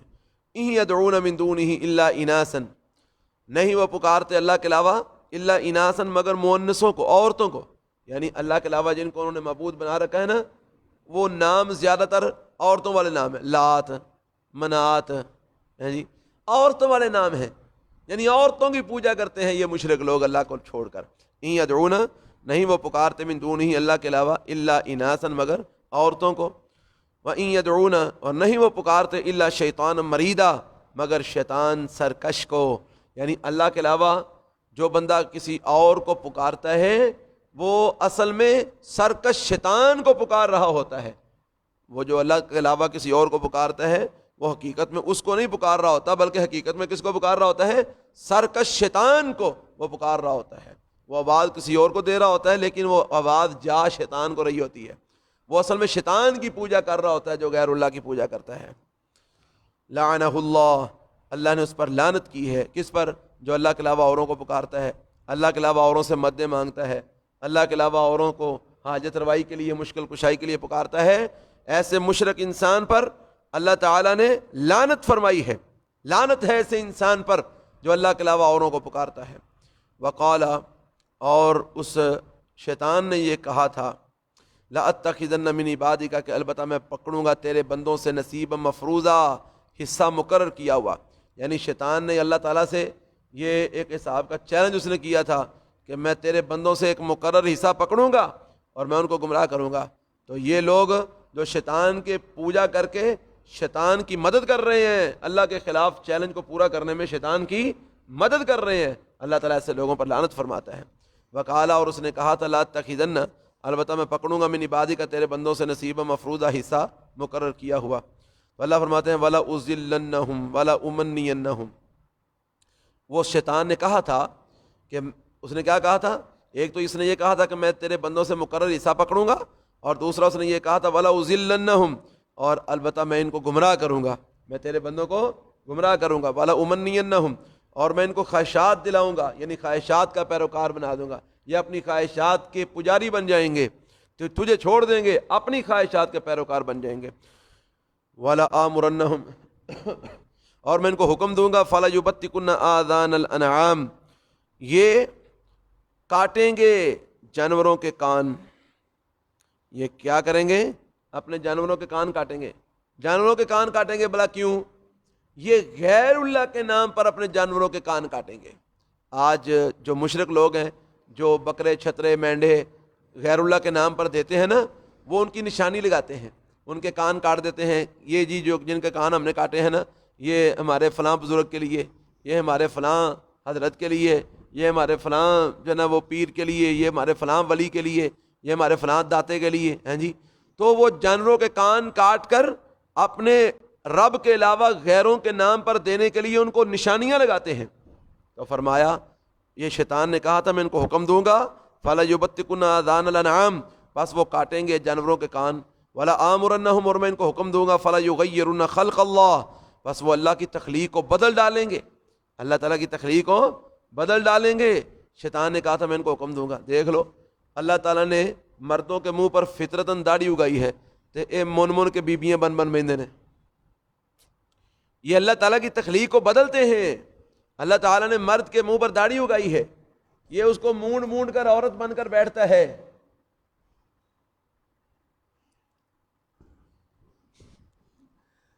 تو اس نے کہا تھا میں ان کو حکم دوں گا، فَلَا يُغَيِّرُنَّ خَلْقَ اللَّهِ، وہ اللہ تعالیٰ کی تخلیق کو بدلیں گے، ہاں اللہ تعالیٰ کی تخلیق کو بدل ڈالیں گے، ان کو میں حکم دوں گا۔ تو وہ بدل رہے ہیں، مرد عورتیں بننے کی کوشش کر، اور عورتیں مرد بننے کی کوشش کر رہی ہیں۔ عورتوں کو اللہ تعالیٰ نے سر میں لمبے بال دیے تھے کہ یہ تمہاری نشانی ہے، تو انہوں نے کیا کیا؟ انہوں نے جناب وہ بوائے کٹ رکھ کے تو منڈے بننے کی کوشش کر لی۔ مرد عورتوں جیسے لباس پہن کر خوش ہو رہے ہیں، کیا بات ہے، میں بیبیاں نے کپڑے پائے نے، اور عورتیں وہ بن پھب کے مردوں جیسے لباس پہن رہی ہیں۔ اب معاشرے میں ایسا ہو رہا ہے نا، تو یہ کیا ہے؟ یہ شیطان کی بات پوری کر رہے ہیں یہ لوگ۔ اس نے کہا تھا میں ان کو حکم دوں گا، فَلَا يُغَيِّرُنَّ خَلْقَ اللَّهِ، یہ اللہ کی تخلیق کو بدل دیں گے۔ آج ایسے بھی لوگ ہیں کہ جو مرد ہے نا، مرد وہ اپنے آپریشن کروا کے باقاعدہ طور پر عورتیں بننے کی کوشش کر رہے ہیں. چلو یہ جو ایک تو مخنث وہ ہوتے ہیں جو ویسے مخنث ہیں، خسرے، پیدائشی طور سے خسرے نے. ایک خسروں کا وہ بھی ٹبر ہے جو باقاعدہ آپریشن کروا کے خسرے بنتے ہیں تاکہ وہ ساری عمر ناچ ناچ کے تو کما سکیں اور کھا سکیں. ایسے بھی لوگ موجود ہیں، ایسے بھی لوگ موجود ہیں جو میک اپ کر کے عورتیں بنتے ہیں مرد. اور ایسی عورتیں موجود ہیں جو باقاعدہ اپنے پروگرام کے تحت باقاعدہ تیاری کر کے وہ اپنے آپ کو مرد شو کرتی ہیں. تو لعنت فرمائی ہے رسول اکرم صلی اللہ علیہ وسلم نے ایسے مردوں پر جو عورتوں کی تشبیہ کرتے ہیں اور ایسی عورتوں پر جو مردوں کی تشبیہ کرتے ہیں. ایسے مخصوص معاملات جو مردوں کے مخصوص ہیں ان کی تشبیہ اگر کوئی عورت کرتی ہے، یا ایسے مخصوص معاملات جو عورتوں کے ہیں ان کی تشبیہ اگر کوئی مرد کرتا ہے، تو اللہ کے نبی نے ایسے لوگوں پر لعنت فرمائی ہے. تو یہ شیطان نے کہا تھا، اس نے کہا تھا میں ان کو حکم دوں گا فلا یغیرن خلق اللہ، وہ اللہ کی تخلیق کو بدل ڈالیں گے. ومن یتخذ الشیطان ولیا من دون اللہ، اللہ فرماتے ہیں اور جو کوئی بنائے گا شیطان کو دوست اللہ کے علاوہ، اللہ کو چھوڑ کر جو شیطان کو اپنا دوست بنائے گا، فقد خسر خسران مبینا، پس یقین وہ خسارے میں پڑ گیا، کھلم کھلا خسارہ. وہ کھلم کھلا خسارے کے اندر پڑ گیا وہ انسان جس نے جو ہے نا وہ اللہ کو چھوڑ کر شیطان کو اپنا دوست بنایا. یعدہم ویمنیہم، یہ شیطان ان کو زبانی وعدے دیتا رہتا ہے اور ان کو خواہشات دلاتا رہتا ہے. یعنی زبانی کلامی انہوں نے بڑے سبز باغ وکھاندا شیطان، بلے بلے انج ہو جائے گا، او ہو جائے گا، یہ ہو جائے گا، وہ ہو جائے گا. شیطان ان کو سبز باغ دکھاتا ہے، ان کو وعدے دیتا رہتا ہے. ویمنیہم، اور ان کو خواہشات بھی دلاتا رہتا ہے، انج کر لے، او کر لے، اپنی آرزو پوری کر، تمنا پوری کر، خواہشات پوری کر. اور میں وما یعدہم الشیطان الا غرورا، یاد رکھو کہ نہیں وعدہ دیتا ان کو شیطان مگر دھوکے کا. شیطان جتنے بھی وعدے دیتا ہے نا وہ سارے دھوکے کے وعدے ہیں، حقیقت کوئی بھی نہیں ہے. اولئک مأواہم جہنم، یہ لوگ ہیں کہ ان کا ٹھکانہ جہنم ہے. ایسے لوگ جو شیطان کے پیروکار بنے ہوئے ہیں ان کا ٹھکانہ جہنم ہے. ولا یجدون عنہا محیصا، اور وہ نہیں پائیں گے اس سے محیصا، کوئی بھاگنے کی جگہ، کوئی چھٹکارے کی جگہ نہیں پائیں گے. قیامت والے دن وہ بچ نہیں سکیں گے. والذین آمنوا وعملوا الصالحات، اور وہ لوگ جو ایمان لائے اور جنہوں نے نیک اعمال کیے، سندخلہم جنات تجری من تحتها الانہار، ان قریب ہم ان کو داخل کریں گے ان جنتوں میں جن کے نیچے سے نہریں چلتی ہیں. خالدین فیہا ابدا، وہ ان جنتوں کے اندر ہمیشہ ہمیشہ رہیں گے. وعد اللہ حقا، یہ اللہ کا سچا وعدہ ہے. یہ اللہ تعالیٰ کا، شیطان جو تمہیں وعدہ دیتا ہے وہ سب جھوٹے وعدے ہیں، اور اللہ رب العالمین جو تم کو وعدہ دے رہا ہے یہ سچا وعدہ ہے. وعد اللہ حقا، یہ اللہ تعالیٰ کا سچا وعدہ ہے. ومن اصدق من اللہ قیلا، اور کون زیادہ سچا ہو سکتا ہے اللہ تعالیٰ سے بات میں اللہ تعالیٰ سے سچا اور کون ہو سکتا ہے؟ کوئی بھی نہیں. سب سے زیادہ سچی بات ہے تو اللہ وحدہ لا شریک کی بات ہے. لیس بامانیکم ولا امانی اہل الکتاب، اور میں حقیقت یہ ہے نہ تو تمہاری خواہشات کے ساتھ معاملہ بنے گا اور نہ ہی اہل کتاب کی خواہشات کے ساتھ. یعنی لوگوں کی خواہشات کے مطابق معاملات نہیں ہوں گے، لوگوں کی خواہشات کے مطابق نجات نہیں ہوگی، لوگوں کی خواہشات کے مطابق جو ہے نا وہ کامیابیاں نہیں ملیں گی. قیامت والے دن جو معاملات ہوں گے وہ لوگوں کی خواہشات کے مطابق نہیں ہوں گے. لیس بامانیکم، نہ تو معاملہ تمہاری خواہشات کے مطابق ہے، ولا امانی اہل الکتاب، اور نہ ہی اہل کتاب کی خواہشات کے مطابق ہے. حقیقت کیا ہے؟ حقیقت یہ ہے کہ ومن یعمل سوءا یجزا بہ، جو بندہ برائی کا کام کرے گا اس کو اس کا بدلہ دیا جائے گا. حقیقت یہ ہے، خالی تمناؤں سے کام نہیں چلے گا، آرزوؤں سے کام نہیں چلے گا. اہل کتاب یہ سمجھیں کہ ہم جناب اللہ کے نبیوں کے بیٹے ہیں، نبیوں کی اولاد ہیں، لہذا ہمیں جہنم میں نہیں پھینکا جائے گا. اور مسلمان یہ سمجھے کہ ہم اللہ کے محبوب پیغمبر محمد کریم صلی اللہ علیہ وسلم کے پیروکار ہیں، ہم ان کے ماننے والے ہیں، لہذا وہ اللہ کے محبوب نبی تھے اس لیے اللہ ہمیں بھی جہنم میں نہیں پھینکے گا. وہ اپنی خواہشات کے پیچھے چلے رہے ہیں، وہ یہودی اپنی خواہشات کے پیچھے چلے رہے ہیں. تو خواہشات کے ساتھ کام نہیں بننا، کام اعمال سے بننا ہے، کام اعمال سے بننا ہے. خالی تمنائیں اور آرزویں اور خواہشات کرنے سے کام نہیں بننا. تو فرمایا ومن یعمل سوءا، حقیقت تو یہ ہے کہ جو عمل کرے گا برے، یجزا بہ، اس کو اس کا بدلہ دیا جائے گا. ولا یجد لہ من دون اللہ ولی ولا نصیرا، اور نہیں وہ پائے گا اپنے لیے اللہ کے سوا کوئی دوست اور نہ کوئی مددگار. اللہ رب العالمین کے علاوہ نہ اس کو کوئی دوست ملے گا اور نہ کوئی مددگار ملے گا. اور ومن یعمل من الصالحات من ذکر او انثی، اور جو کوئی نیک اعمال کرے گا چاہے وہ مذکر ہو یا مؤنث ہو، بندہ ہو یا بی بی ہو، جو نیک اعمال کرے گا وہو مومن، شرط یہ ہے کہ وہ مومن بھی ہو. مومن ہونا شرط ہے. مومن ہو کے جو بندہ نیک اعمال کرتا ہے چاہے وہ مذکر ہو چاہے وہ مؤنث ہو، تو ایسے لوگوں کے بارے میں فرمایا فاولئک یدخلون الجنہ، بس یہ لوگ جنت میں داخل ہوں گے، ولا یظلمون نقیرا، اور یہ کھجور کی گٹھلی کے سوراخ کے برابر بھی ان پر ظلم نہیں کیا جائے گا۔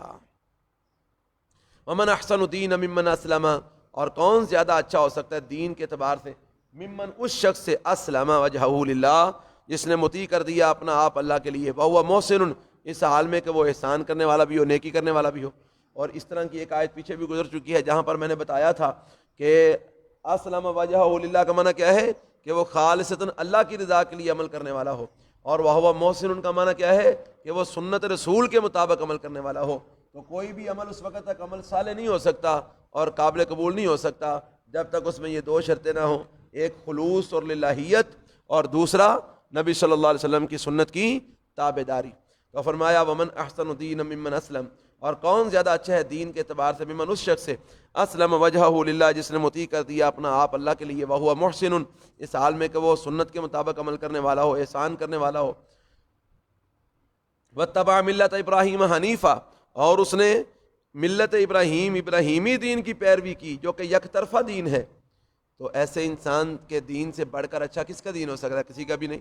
واتخذ اللہ ابراہیم خلیلا، اور اللہ تعالیٰ نے ابراہیم کو اپنا دوست بنایا ہے، ابراہیم کو اپنا خلیل اللہ تعالیٰ نے بنایا ہے۔ وللہ ما فی السماوات وما فی الارض، اور اللہ کے لیے جو کچھ آسمانوں میں اور جو کچھ زمین میں ہے۔ وکان اللہ بکل شیء محیطا، اور اللہ تعالیٰ ہر چیز کا احاطہ کرنے والا ہے، ہر چیز کو گھیرنے والا ہے۔ وَيَسْتَفْتُونَكَ فِي النِّسَاءِ، اور وہ آپ سے پوچھتے ہیں، فتویٰ لیتے ہیں عورتوں کے بارے میں۔ کل، اے پیغمبر کہہ دیجیے، اللہ یفتیکم فیہن، اللہ تعالیٰ تم کو ان کے بارے میں فتویٰ دیتا ہے۔ وما یتلیٰ علیکم، اور وہ چیز جو پڑھی جاتی ہے علیکم تم پر، فی الکتابی کتاب میں، فی یتام النساء، یتیم عورتوں کے بارے میں، یعنی جو یتیم عورتوں کے بارے میں احکامات اللہ تعالیٰ نے نازل فرمایا، جس طرح کہ پیچھے آپ نے سورۃ النساء میں پڑھے ہیں کہ یتیم عورتوں سے اگر تم نے نکاح کرنا ہے تو ان کو حق مہر بھی دینا ہے، یہ نہیں کہ ان کی یتیمی کا فائدہ اٹھا کر ان کو حق مہر تم نہ دو، ان پر ظلم کرو، زیادتی کرو، یعنی یہ نہیں کرنا۔ تو یہ یتیم عورتوں کے بارے میں جو اللہ تعالیٰ نے کتاب کے اندر تم پر پڑھا ہے، اللہ تی لا توتونہن، وہ یتیم عورتیں کہ لا توتونہن، کہ نہیں تم ان کو دیتے، ما کتب لہن، جو مقرر کیا جاتا ہے ان کے لیے، یعنی جو حق مہر ان کے لیے مقرر کیا جاتا ہے تم ان کا حق مہر ان کو دیتے نہیں ہو۔ وترغبون، اور تم رغبت رکھتے ہو، ان تنکحوہن، کہ تم ان سے نکاح کر لو، یعنی ان سے نکاح کرنے کی رغبت تو رکھتے ہو لیکن ان سے جو حق مہر مقرر کرتے ہو وہ تم ان کو دیتے نہیں ہو۔ والمستضعفین من الولدان، اور بچوں میں سے جو کمزور ہیں ان کے بارے میں بھی اللہ تعالیٰ نے تم کو جو ہے نا وہ فتویٰ دیتا ہے، یعنی یہ اس سارے کا تعلق اوپر کے ساتھ ہے۔ اللہ یفتیکم، کہہ دیجیے اللہ تم کو فتویٰ دیتا ہے ان عورتوں کے بارے میں بھی اور ان یتیم بچیوں کے بارے میں بھی جن سے تم نکاح کرنے کی رغبت رکھتے ہو اور تم ان کو حق مہر دیتے نہیں ہو، ان کے بارے میں بھی، اور ان کمزور بچوں کے بارے میں بھی جو یتیم ہیں یا کمزور ہیں ان کے بارے میں بھی اللہ تعالیٰ تم کو فتویٰ دیتا ہے۔ اللہ تم کو بتاتا ہے کیا؟ وَأَن تَقُومُوا، یہ کہ تم وَأَن تَقُومُوا لِلْيَتَامَى بِالْقِسْطِ، یہ کہ تم قائم رہو یتیموں کے لیے انصاف کے ساتھ۔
وَأَن تَقُومُوا لِلْيَتَامَى بِالْقِسْطِ، اور یہ کہ تم قائم رہو یتیموں کے لیے بالقسط، انصاف کے ساتھ، کہ یتیموں کے بارے میں انصاف کرو، نہ انصافی والا معاملہ یتیموں کے ساتھ نہ کرنا۔ وَمَا تَفْعَلُوا مِنْ خَيْرٍ، اور جو بھی تم کرو گے خیر کا کام، نیکی کا کام، بھلائی کا کام، فإن اللہ کان بہ علیما، بس بے شک اللہ تعالیٰ اس کو جاننے والا ہے۔ وَإِنِ امْرَأَةٌ خَافَتْ مِنْ بَالِهَا نُشُوزًا، اور اگر کوئی عورت ڈرے من بالها اپنے خامن کی نشوزاً مخالفت سے، بد دماغی سے، او اعراضاً یا اس کے اعراض کرنے سے، لاپرواہی سے، فلا جناح علیہما تو پھر کوئی گناہ نہیں ان پر، ان یصلحا کہ وہ دونوں صلح کر لیں، بینہما آپس میں صلح کرنا، والصلح خیر اور صلح کرنا ہی بہتر ہے۔ کیا مطلب اس کا؟ یہ مطلب ہے کہ اگر ایک عورت وہ سمجھتی ہے کہ میرا خامند مجھے تنگ کر رہا ہے، مجھے پریشان کر رہا ہے، تو وہ یہ بھی سمجھتی ہے کہ میرا خامند اگر میں اس کو کوئی لالچ وغیرہ دوں تو یہ مجھے تنگ کرنا چھوڑ سکتا ہے، تو وہ اس بات پر صلح کر لیتے ہیں کہ چل انج کر، میں تینوں حق مہر چھڑ دینی ہے تو مینوں طلاق نہ دے، تو جو مینوں طلاق دین تے آیا ہے تو میں تینوں حق مہر تیرا چھڑ دینی ہے، پر اس شرط ہے کہ تو مینوں طلاق نہ دے، یا چل میں تینوں فلانی چیز جڑی نہ میں تینوں دے چھڑنی ہے تے تو مینوں طلاق نہ دے تے مینوں پریشان نہ کریا کر۔ وہ آندا چلو ٹھیک ہے۔ تو اگر کچھ دے دلا کر، عورت کچھ اپنی طرف سے دے دلا کر یا حق مہر اپنا چھوڑ کر اپنے خامند کے ساتھ صلح کر لیتی ہے تو فرمایا والصلح خیر، صلح کرنا بہتر ہے، گھر اپنا بچا لوے کوئی حرج نہیں۔ یہ مطلب ہے اس کا۔ فرمایا وَإِنِ امْرَأَةٌ اور اگر کوئی عورت خافت من بالها نشوزاً ڈرتی ہے اپنے خامند کی نشوزاً مخالفت سے، او اعراضاً یا اس کے اعراض کرنے سے، فلا جناح علیہما تو پھر کوئی گناہ نہیں ان دونوں پر، ان یصلحا بینہما صلحا کہ ان دونوں کہ وہ صلح کر لیں، آپس میں صلح کرنا، والصلح خیر اور صلح کرنا ہی بہتر ہے۔ وَأُحْضِرَتِ الْأَنفُسُ الشُّحَّ اور حاضر کی گئی ہے جان بخیلی پر، یعنی ہر نفس کو کوئی نہ کوئی طمع ہوتا ہے، کوئی نہ کوئی لالچ تو ہوتا ہے، تو اگر کوئی لالچ یا کوئی طمع وغیرہ دے کر اگر جو ہے نا وہ صلح کر لیں تو اپنی زندگی گزار لیں اچھے طریقے سے، تو اس میں کوئی حرج نہیں ہے۔ وَإِن تُحْسِنُوا وَتَتَّقُوا اور اگر تم نیکی کرو اور تقوی اختیار کرو، فإن اللہ کان بما تعملون خبیرا بس بے شک اللہ تعالیٰ جو کچھ تم اعمال کرتے ہو سب کی خبر رکھنے والا ہے۔ اللہ کے پیغمبر صلی اللہ علیہ وسلم نے جب آپ نے شادیاں مزید کر لی نا تو نبی صلی اللہ علیہ وسلم نے پروگرام بنایا کہ حضرت سودا رضی اللہ تعالی عنہا کو طلاق دے کر فارغ کر دیں۔ یہ عمر رسیدہ خاتون تھیں، بوڑھی تھیں، تو نبی صلی اللہ علیہ وسلم نے پروگرام بنایا کہ میں ان کو طلاق دے کر فارغ کر دیتا ہوں۔ تو ان کو جب پتہ چلا تو انہوں نے اللہ کے رسول صلی اللہ علیہ وسلم سے درخواست کی کہ اے اللہ کے نبی، مجھے پتہ چلا کہ آپ مجھے طلاق دینا چاہتے ہیں، تو آپ اس طرح کریں مجھے طلاق نہ دیں، میں اپنا حق چھوڑتی ہوں۔ کیا مطلب؟ کہ جو آپ باریاں مقرر کرتے ہیں تو میری باری جو آپ نے مقرر کی ہوئی ہے نا، میں اپنی باری چھوڑتی ہوں، میں کسی اور آپ کی بیوی کو حضرت عائشہ رضی اللہ تعالی عنہا کے نام میں اپنی باری کر دیتی ہوں، تو میں اپنی باری چھوڑ دیتی ہوں، تو آپ مجھے طلاق نہ دیں، کیونکہ میرا دل کرتا ہے کہ کل قیامت والے دن میں آپ کی ازواج مطہرات میں سے اٹھوں۔ تو نبی صلی اللہ علیہ وسلم نے فرمایا ٹھیک ہے، اگر تم اس بات پر رضامند ہو تو مجھے بھی کوئی اعتراض نہیں ہے۔ تو نبی صلی اللہ علیہ وسلم نے پھر ان کو طلاق نہیں دی اور انہوں نے اپنی باری جو ہے نا وہ حضرت عائشہ رضی اللہ تعالیٰ عنہ کو دے دی۔ تو نبی پاک صلی اللہ علیہ وسلم ان کے پاس جاتے تھے ضرورت وغیرہ ان کی پوری کرنے کے لیے، جو کو سودا سلب ان کو لا کے دینا ہوتا، ان کے پاس جا کر بیٹھتے، ان سے بات چیت کرتے، حالات وغیرہ کا پتہ کرتے، جی ان کے پاس کچھ وقت گزارتے، لیکن جو ایک مخصوص باری مقرر کی ہوئی تھی نا وہ آپ ان کے پاس نہیں جاتے تھے، کیونکہ وہ انہوں نے خود ہی جو ہے نا وہ اللہ کے نبی کو معاف کر دی تھی اور عائشہ کو دے دی تھی۔ تو اس لیے اگر یہ اللہ تعالیٰ نے بیان کیا ہے کہ اگر کوئی خاوند اپنی بیوی کو کوئی طلاق وغیرہ دینا چاہتا ہے تو وہ کوئی کسی معاملے پر وہ کوئی بات طے کر کے کوئی صلح کر لیتے ہیں تو صلح کرنا بہتر ہے۔ وَأُحْضِرَتِ الْأَنفُسُ الشُّحَّ اور نفس وہ بخیلی پر حاضر کیے گئے ہیں، کسی نہ کسی چیز کا کوئی بخل یا کوئی لالچ ہوتا ہے، تو اگر کوئی ایسا کوئی لالچ وغیرہ سامنے رکھ کر کوئی صلح کر لی جائے تو کوئی حرج نہیں ہے۔ وَإِن تُحْسِنُوا وَتَتَّقُوا اور اگر تم احسان کرو اور تقوی اختیار کرو، فَإِنَّ اللَّهَ كَانَ بِمَا تَعْمَلُونَ خَبِيرًا تو اللہ تعالیٰ جو تم اعمال کرتے ہو اس کی خبر رکھنے والا ہے۔ وَلَن تَسْتَطِيعُوا أَن تَعْدِلُوا بَيْنَ النِّسَاءِ اور تم ہرگز طاقت نہیں رکھتے کہ تم عورتوں کے درمیان عدل کر سکو۔ اللہ تعالیٰ فرماتے ہیں تم جتنی مرضی کوشش کر لو لیکن تم عدل کرنے کا حق ادا نہیں کر سکتے عورتوں کے درمیان، تم بالکل 100% عدل تم اگر کہو کہ میں کر لوں گا تو یہ تم نہیں کر سکتے، کیونکہ یہ آپ کے بس کی ہے، انسان آپ کے بس کی بات نہیں ہے۔ لیکن اس کا مطلب یہ بھی نہیں ہے کہ تم ایک کو بالکل ہی چھوڑ دو، وہ لٹکی ہوئی کی مانند ہو جائے، نہ وہ ادھر کی اور نہ وہ ادھر کی، تو ایسا بھی نہیں کرنا. یعنی اگر یہ مطلب ہے کہ تم مکمل طور پر عورتوں کے درمیان عدل نہیں کر سکتے، بالکل 100% ایک جیسا تم سب کے ساتھ پیش نہیں آ سکتے، جس طرح کہ رسول اللہ صلی اللہ علیہ وسلم نے فرمایا تھا. ایک دفعہ آپ نے دعا کی، یا اللہ میں ظاہری معاملات میں تو پورا عدل کرتا ہوں، انصاف کرتا ہوں، لیکن دل کا میلان اگر کسی کی طرف زیادہ ہو تو اس معاملے میں مجھے معاف کر دینا، کیونکہ دل میرے اختیار میں نہیں ہے. یعنی دل کا میلان اگر کسی بیوی کی طرف زیادہ ہو جائے تو اللہ اس معاملے میں مجھے معاف کر دینا، کیونکہ یہ میرے اختیار میں نہیں ہے. ظاہری معاملات میں پورا انصاف کرتا ہوں. تو اس لیے اللہ نے فرمایا وَلَن تَسْتَطِيعُوا أَن تَعْدِلُوا بَيْنَ النِّسَاءِ، ہرگز نہیں تم طاقت رکھتے کہ تم عدل کر سکو عورتوں کے درمیان 100%. وَلَوْ حَرَصْتُمْ، اور اگر تم جو ہے نا وہ کتنا ہی ہرس کیوں نہ رکھو، کتنی ہی تم کو لالچ کیوں نہ ہو کہ میں اپنی بیویوں کے درمیان عدل کروں، لیکن تم کما حقہ عدل نہیں کر سکتے. لیکن اس کا مطلب یہ نہیں ہے کہ فلا تمیلوا کل المیل، بس نہ تم مائل ہو جاؤ مکمل طور پر ایک ہی طرف مائل ہو جانا، فتذروها کالمعلقہ، کہ دوسری کو تم چھوڑ دو لٹکی ہوئی کی طرح. یعنی ایک ہی طرف اتنا جھک جاؤ کہ دوسرے نے پوچھو ہی نہ، تو ایسا بھی نہیں کرنا. وَإِن تُصْلِحُوا وَتَتَّقُوا، اور اگر تم اصلاح کرو اور تقوی اختیار کرو، فإن اللہ کان غفور رحیم، تو بے شک اللہ بخشنے والا مہربان ہے.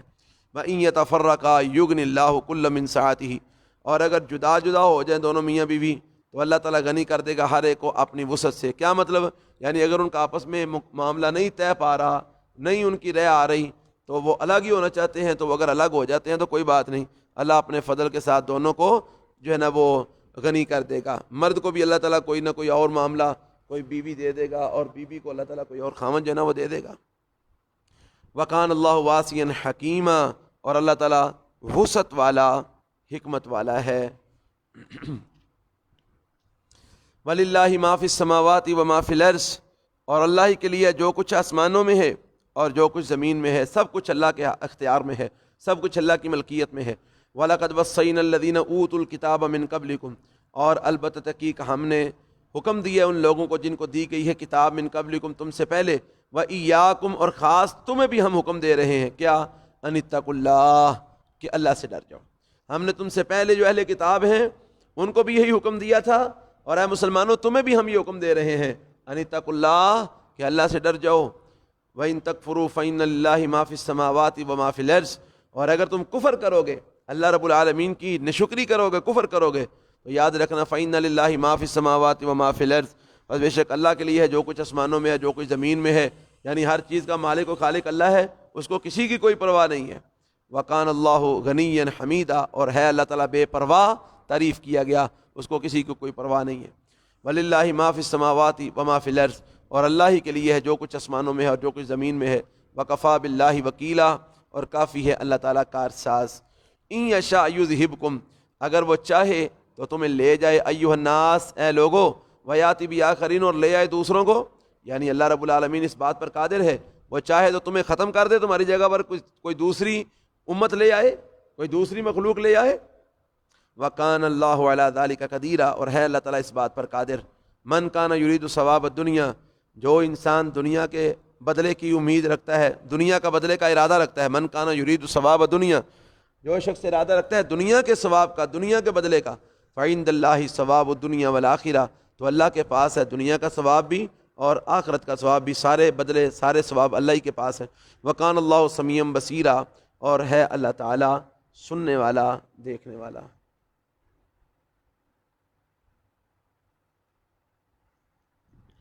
یا ایھا الذین آمنوا،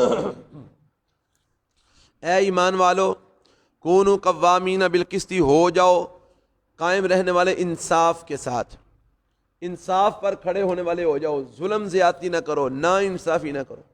اے ایمان والو، کونوا، ہو جاؤ، قوامین، قائم رہنے والے، بالقسط، انصاف کے ساتھ، شہداء للہ، اللہ کے لیے گواہی دینے والے بن جاؤ. ولو علی انفسکم، اور اگرچہ وہ گواہی تمہاری اپنی جانوں کے خلاف ہی کیوں نہ ہو، او الوالدین، یا والدین کے خلاف ہی کیوں نہ ہو، والاقربین، اور قریبی رشتہ داروں کے خلاف ہی کیوں نہ ہو. اگر وہ گواہی تمہارے اپنے والدین، قریبی رشتہ داروں اور تمہاری اپنی ذات کے خلاف ہی کیوں نہ ہو، تم اللہ کے لیے گواہی دینے والے بن جاؤ، جھوٹی گواہی نہ دینا. ان یکن غنیا او فقیرا، وہ جس کے حق میں تم گواہی دینا چاہتے ہو وہ اگر غنی ہے یا فقیر ہے، یعنی اگر وہ دولت مند ہے تو اس کی دولت کی وجہ سے غلط گواہی نہ دینا، اور اگر وہ فقیر اور محتاج ہے تو اس کے فقر اور محتاجی کی وجہ سے اس کے حق میں غلط گواہی نہ دینا۔ بعض اوقات انسان کسی کی دولت سے مرغوب ہو کر تو غلط گواہی دے دیتا ہے، بعض اوقات کسی پر ترس کرتے ہوئے غلط گواہی، یار چل میری وجہ تو اگر ایسی جان چھوڑ جائے۔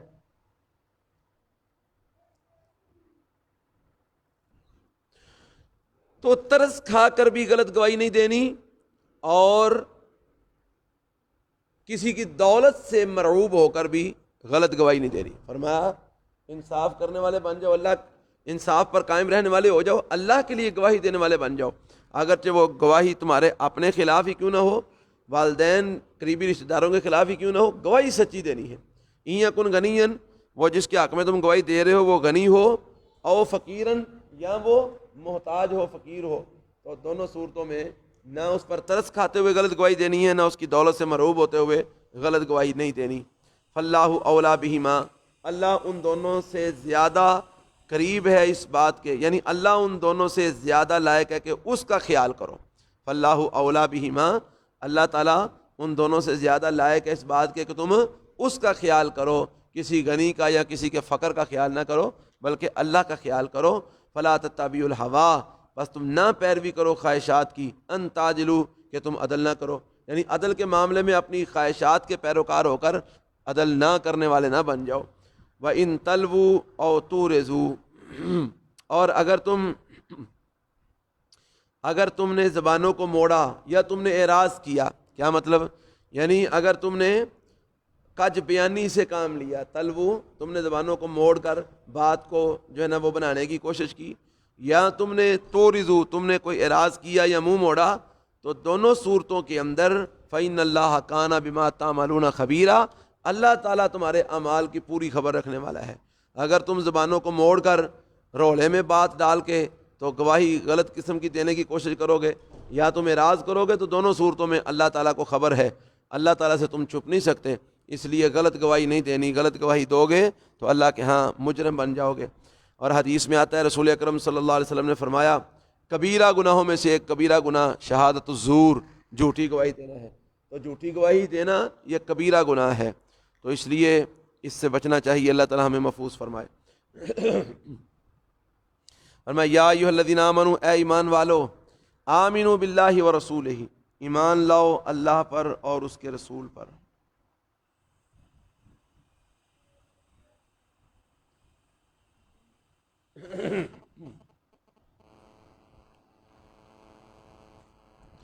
یا ایھا الذین آمنوا، اے ایمان والو، آمنوا باللہ ورسولہ، ایمان لاؤ اللہ پر اور اس کے رسول پر، والکتاب الذی، اور اس کتاب پر، الذی وہ کتاب، نزل علی رسولہ جو اس نے نازل فرمائی ہے اپنے رسول پر، والکتاب الذی، اور اس کتاب پر، الذی انزل من قبل، جس کو اس نے نازل کیا اس سے پہلے، یعنی سابقہ کتابوں پر بھی ایمان لاؤ اور اس قرآن پر بھی ایمان لاؤ۔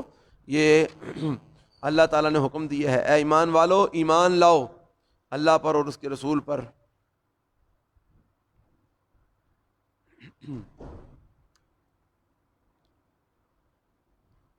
تو یہ ایمان والوں کو حکم مل رہا ہے کہ ایمان لاؤ، حالانکہ وہ تو پہلے ایمان لائے ہوئے ہیں، تو ان کو اللہ حکم دے رہا ہے کہ ایمان لاؤ۔ تو اس کا کیا مطلب ہے؟ اس کا مطلب ہے اللہ تعالیٰ تاکیداً کہہ رہے ہیں کہ مطلب اپنے ایمان پر پکے رہنا، ایمان لاؤ اے ایمان والو، ایمان لاؤ مطلب اپنے ایمان پر قائم رہنا، اپنے ایمان سے ہٹ نہ جانا۔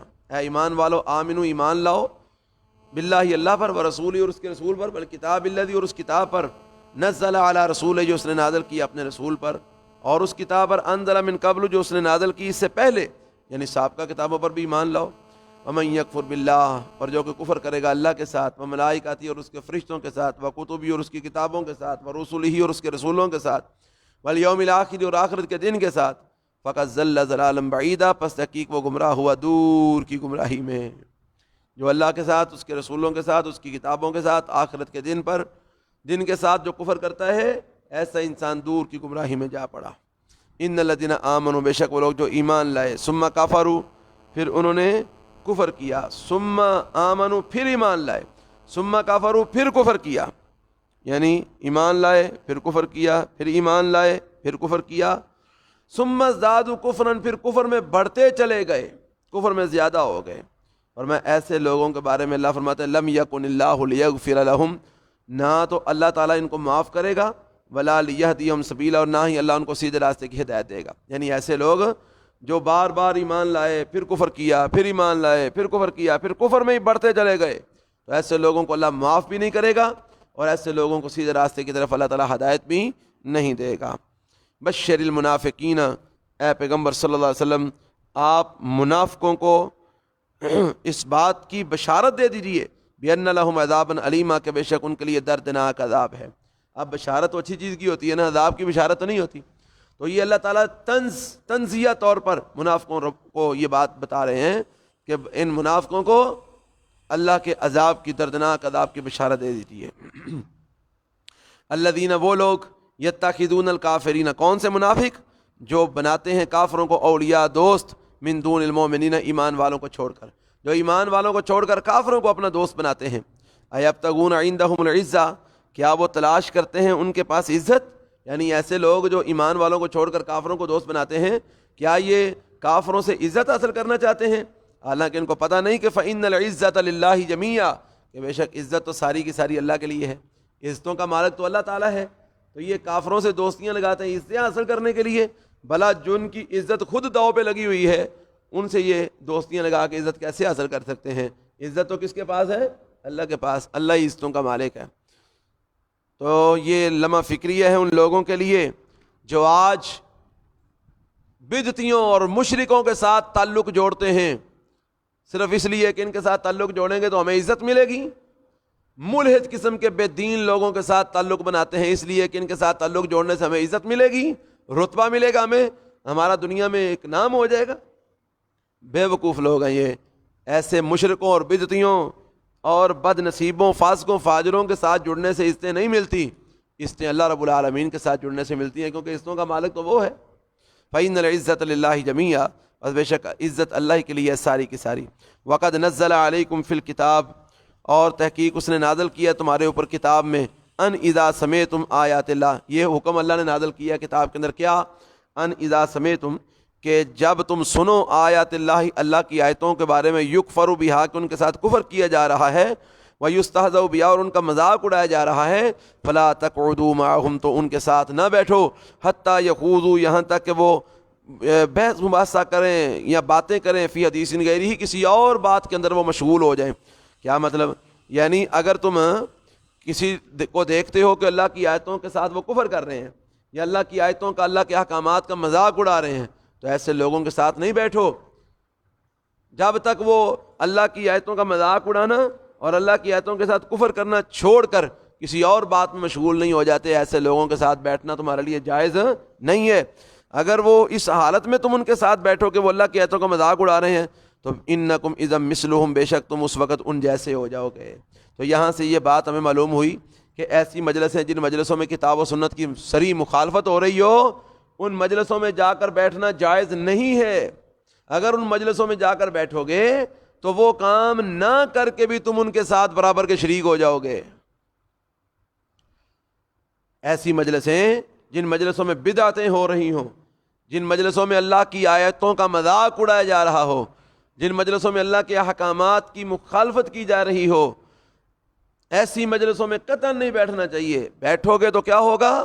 اللہ فرماتے ہیں انکم اذا مثلہم، بے شک تم ان جیسے ہو جاؤ گے، یعنی تمہارا شمار ان کے اندر ہوگا.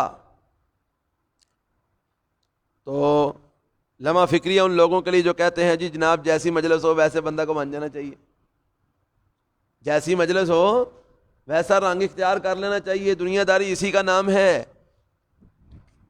کہ جس مجلس میں جاؤ، جس جگہ پر جاؤ، ان جیسے ہو جاؤ، وقت گزارو اپنا. ایسا نہیں ہوگا. ایسا ہوگا تو پھر ایسا ہوگا کہ تم ان جیسے بن جاؤ گے، تمہارا شمار ان میں ہوگا. اور فرمایا ان اللہ جامع المنافقین، بے شک اللہ تعالیٰ جمع کرنے والا ہے منافقوں کو، والکافرین، اور کافروں کو، فی جہنم جمیعا، جہنم میں اکٹھا. اللہ منافقوں اور کافروں کو جہنم میں اکٹھا جمع کرنے والا ہے. تیاری کرو پھر. اگر منافقوں کی مجلسوں میں بیٹھنا ہے تم نے تو پھر تیاری کرو، تمہارا شمار بھی پھر انہی میں ہوگا. ان اللہ جامع المنافقین، بے شک اللہ تعالیٰ منافقوں کو والکافرین اور کافروں کو اکٹھا کرنے والا ہے، فی جہنم، جہنم جمیعاً سب کو۔ الذین یتربصون بکم، وہ منافق جو تمہارے بارے میں انتظار کرتے ہیں کہ کب کوئی ایسی آفت آئے، کوئی ایسا معاملہ ہو کہ یہ مسلمان تباہ ہو جائیں، برباد ہو جائیں۔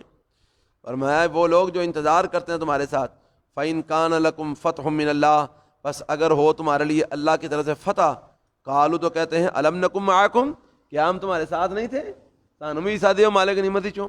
وَإِن كَانَ لِلْكَافِرِينَ نَصِيبٌ، اور اگر ہو کافروں کے لیے حصہ، یعنی اگر مسلمانوں کو وقتی طور پر جو ہے نا وہ شکست ہو جائے اور کافروں کو غلبہ ہو جائے، تو قالوا پھر کہتے ہیں الم نستحوذ علیکم، کیا ہم نے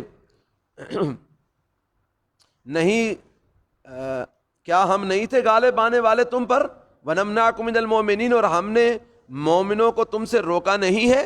یعنی اگر کافروں کو کوئی حصہ ملتا ہے، کافروں کو فتح ملتی ہے، تو کافروں کو جا کر کہتے ہیں ویکھیا نہیں سر اسی غلبہ پا لینا کہ تواڈے ہوتے تے اساں وچوں کم خراب کیتا تے مسلمان شکست کھا گئے تے تسی غالب آ گئے تے ساڈی وجہ تو تانوں غلبہ ملیا ہے، اساں مومناں نوں تواڈے تو روکی رکھیا ہے تے لہذا سانوں بھی حصہ دیو۔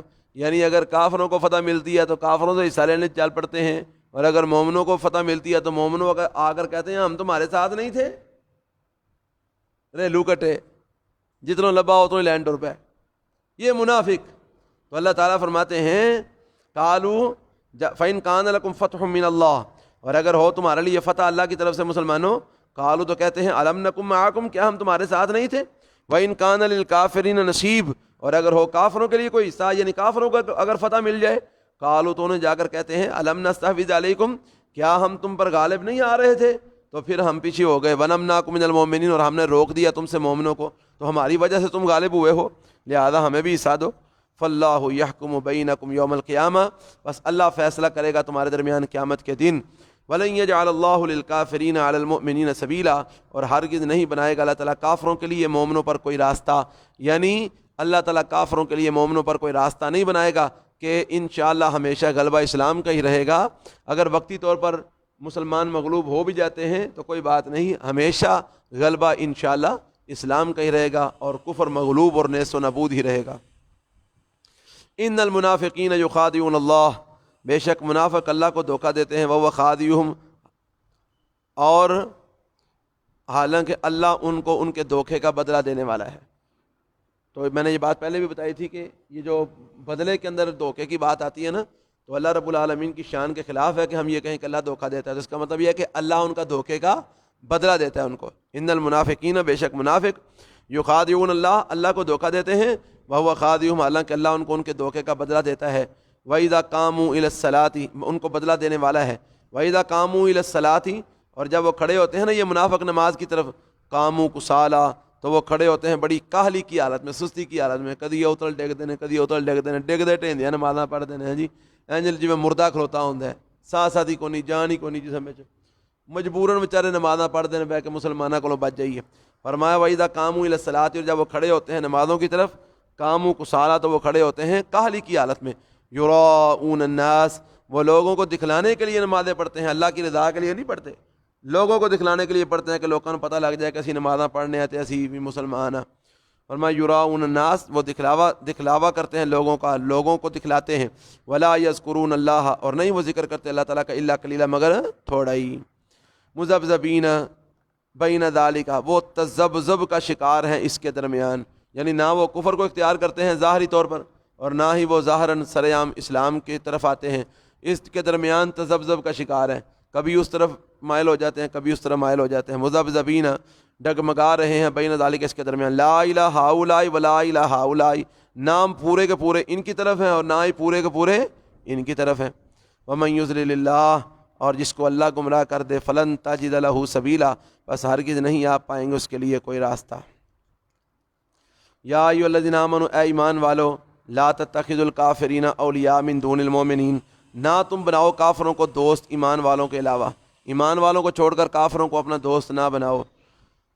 اتریدون ان تجعلوا للہ، کیا تم چاہتے ہو کہ تم بناؤ للہ، اللہ کے لیے، علیکم، اپنے اوپر، سلطان مبینہ، واضح غلبہ، واضح حجت، یعنی تم کافروں کو دوست بنا کر اللہ رب العالمین کو اپنے خلاف حجت قائم کروانا چاہتے ہو کہ تمہارا جب تم کافروں کو اپنا دوست بناؤ تو اللہ تمہارے خلاف حجت پوری کر کے تمہیں عذاب میں مبتلا کر دے، تم یہ چاہتے ہو؟ اتریدون، کیا تم چاہتے ہو ان تجعلوا کہ تم بناؤ للہ اللہ کے لیے علیکم اپنے خلاف سلطان مبینہ واضح حجت؟ تو ایسا کام نہ کرو، کافروں کو دوست نہ بناؤ مومنوں کو چھوڑ کر۔ ان المنافقین فی الدرک الاسفل من النار، بے شک جو منافق ہیں یہ جہنم کے سب سے نچلے گڑھے میں ہوں گے، سب سے نچلے طبقے میں جائیں گے۔ ان المنافقین، بے شک منافق، فی الدرک الاسفل من النار، جہنم کے سب سے نچلے طبقے میں جائیں گے۔ ولن تجد لهم نصیرا، اور ہرگز نہیں آپ پائیں گے ان کے لیے کوئی مددگار۔ الا الذین تابوا، مگر وہ لوگ جنہوں نے سچی، تو اچھا یہ تو بات چل رہی تھی منافقین کی، یہ وہ منافق ہے جو عقیدے کے منافق ہیں، جو عقیدتاً منافق ہیں، اندر کفر رکھتے ہیں اور اوپر سے اسلام کا لبادہ اوڑا ہوا ہے، یہ ان منافقوں کی بات ہے۔ تو اب ان منافقوں کو ہم تو نہیں جان سکتے، یہ تو اللہ تعالیٰ ہی جانتا تھا دلوں کی باتیں، اور اللہ تعالیٰ نے اپنے پیغمبر کو بتلا دیا کہ یہ لوگ منافق ہیں۔ تو اب ہم ان لوگوں کی منافقت کو جان سکتے ہیں جن کے بارے میں رسول اللہ صلی اللہ علیہ وسلم نے وضاحت فرمائی ہے۔ وہ کیا؟ آپ نے من کان فیہ اربعۃ، جس بندے کے اندر 4 خصلتیں پائی جائیں، کانا منافقا خالصا، وہ خالص منافق ہے، لیکن اس کو ہم عملی منافق کہیں گے، عقیدے کا منافق نہیں، عملی منافق کہیں گے جس بندے میں 4 باتیں پائی جاتی ہیں۔ کون کون سی؟ جب بھی بات کرتا ہے جھوٹ بولتا ہے، وعدہ کرتا ہے تو خلاف ورزی کرتا ہے، امانت دی جاتی ہے تو اس میں خیانت کرتا ہے، اور اگر کسی کے ساتھ جھگڑا ہو جاتا ہے تو گالی گلوچ پہ اتراتا ہے۔ یہ 4 نشانیاں ہیں منافق کی جو رسول اللہ صلی اللہ علیہ وسلم نے بیان فرمائی ہیں۔ تو یہ عملی منافق کی بات ہے۔ تو عملی منافق ہم اس کو کہہ سکتے ہیں کہ جس بندے کے اندر یہ 4 خصلتیں بیک وقت پائی جائیں، اور اگر کوئی ایک خصلت پائی جائے تو اس کے بارے میں ہم کہیں گے کہ اس میں منافقت کی ایک خصلت پائی جاتی ہے، اس کو منافق نہیں کہیں گے۔ یعنی اگر کسی بندے میں ایک عادت پائی جاتی ہے ان 4 میں سے، تو اس کے بارے میں ہم کیا کہیں گے کہ اس میں منافقت کی ایک علامت پائی جاتی ہے، یا منافقت کی 2 علامتیں پائی جاتی ہیں، اس کو منافق نہیں کہیں گے۔ منافق اس بندے کو ہم کہہ سکتے ہیں جس میں 4 علامتیں اکٹھی پائی جائیں، اور وہ بھی عملی منافق ہوگا، عقیدے کا منافق نہیں، کیونکہ عقیدے کے منافق کو ہمارے پاس جاننے کے لیے کوئی کسوٹی یا کوئی معیار نہیں ہے، کیونکہ دلوں کے حال صرف اللہ ہی جانتا ہے، اللہ کے علاوہ کوئی نہیں جانتا۔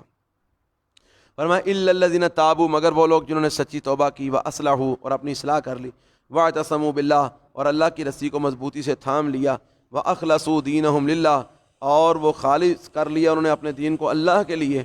تو فرمایا فاولئک مع المؤمنین، یہ لوگ ایمان والوں کے ساتھ ہیں، یہ لوگ مومنوں کے ساتھ ہیں۔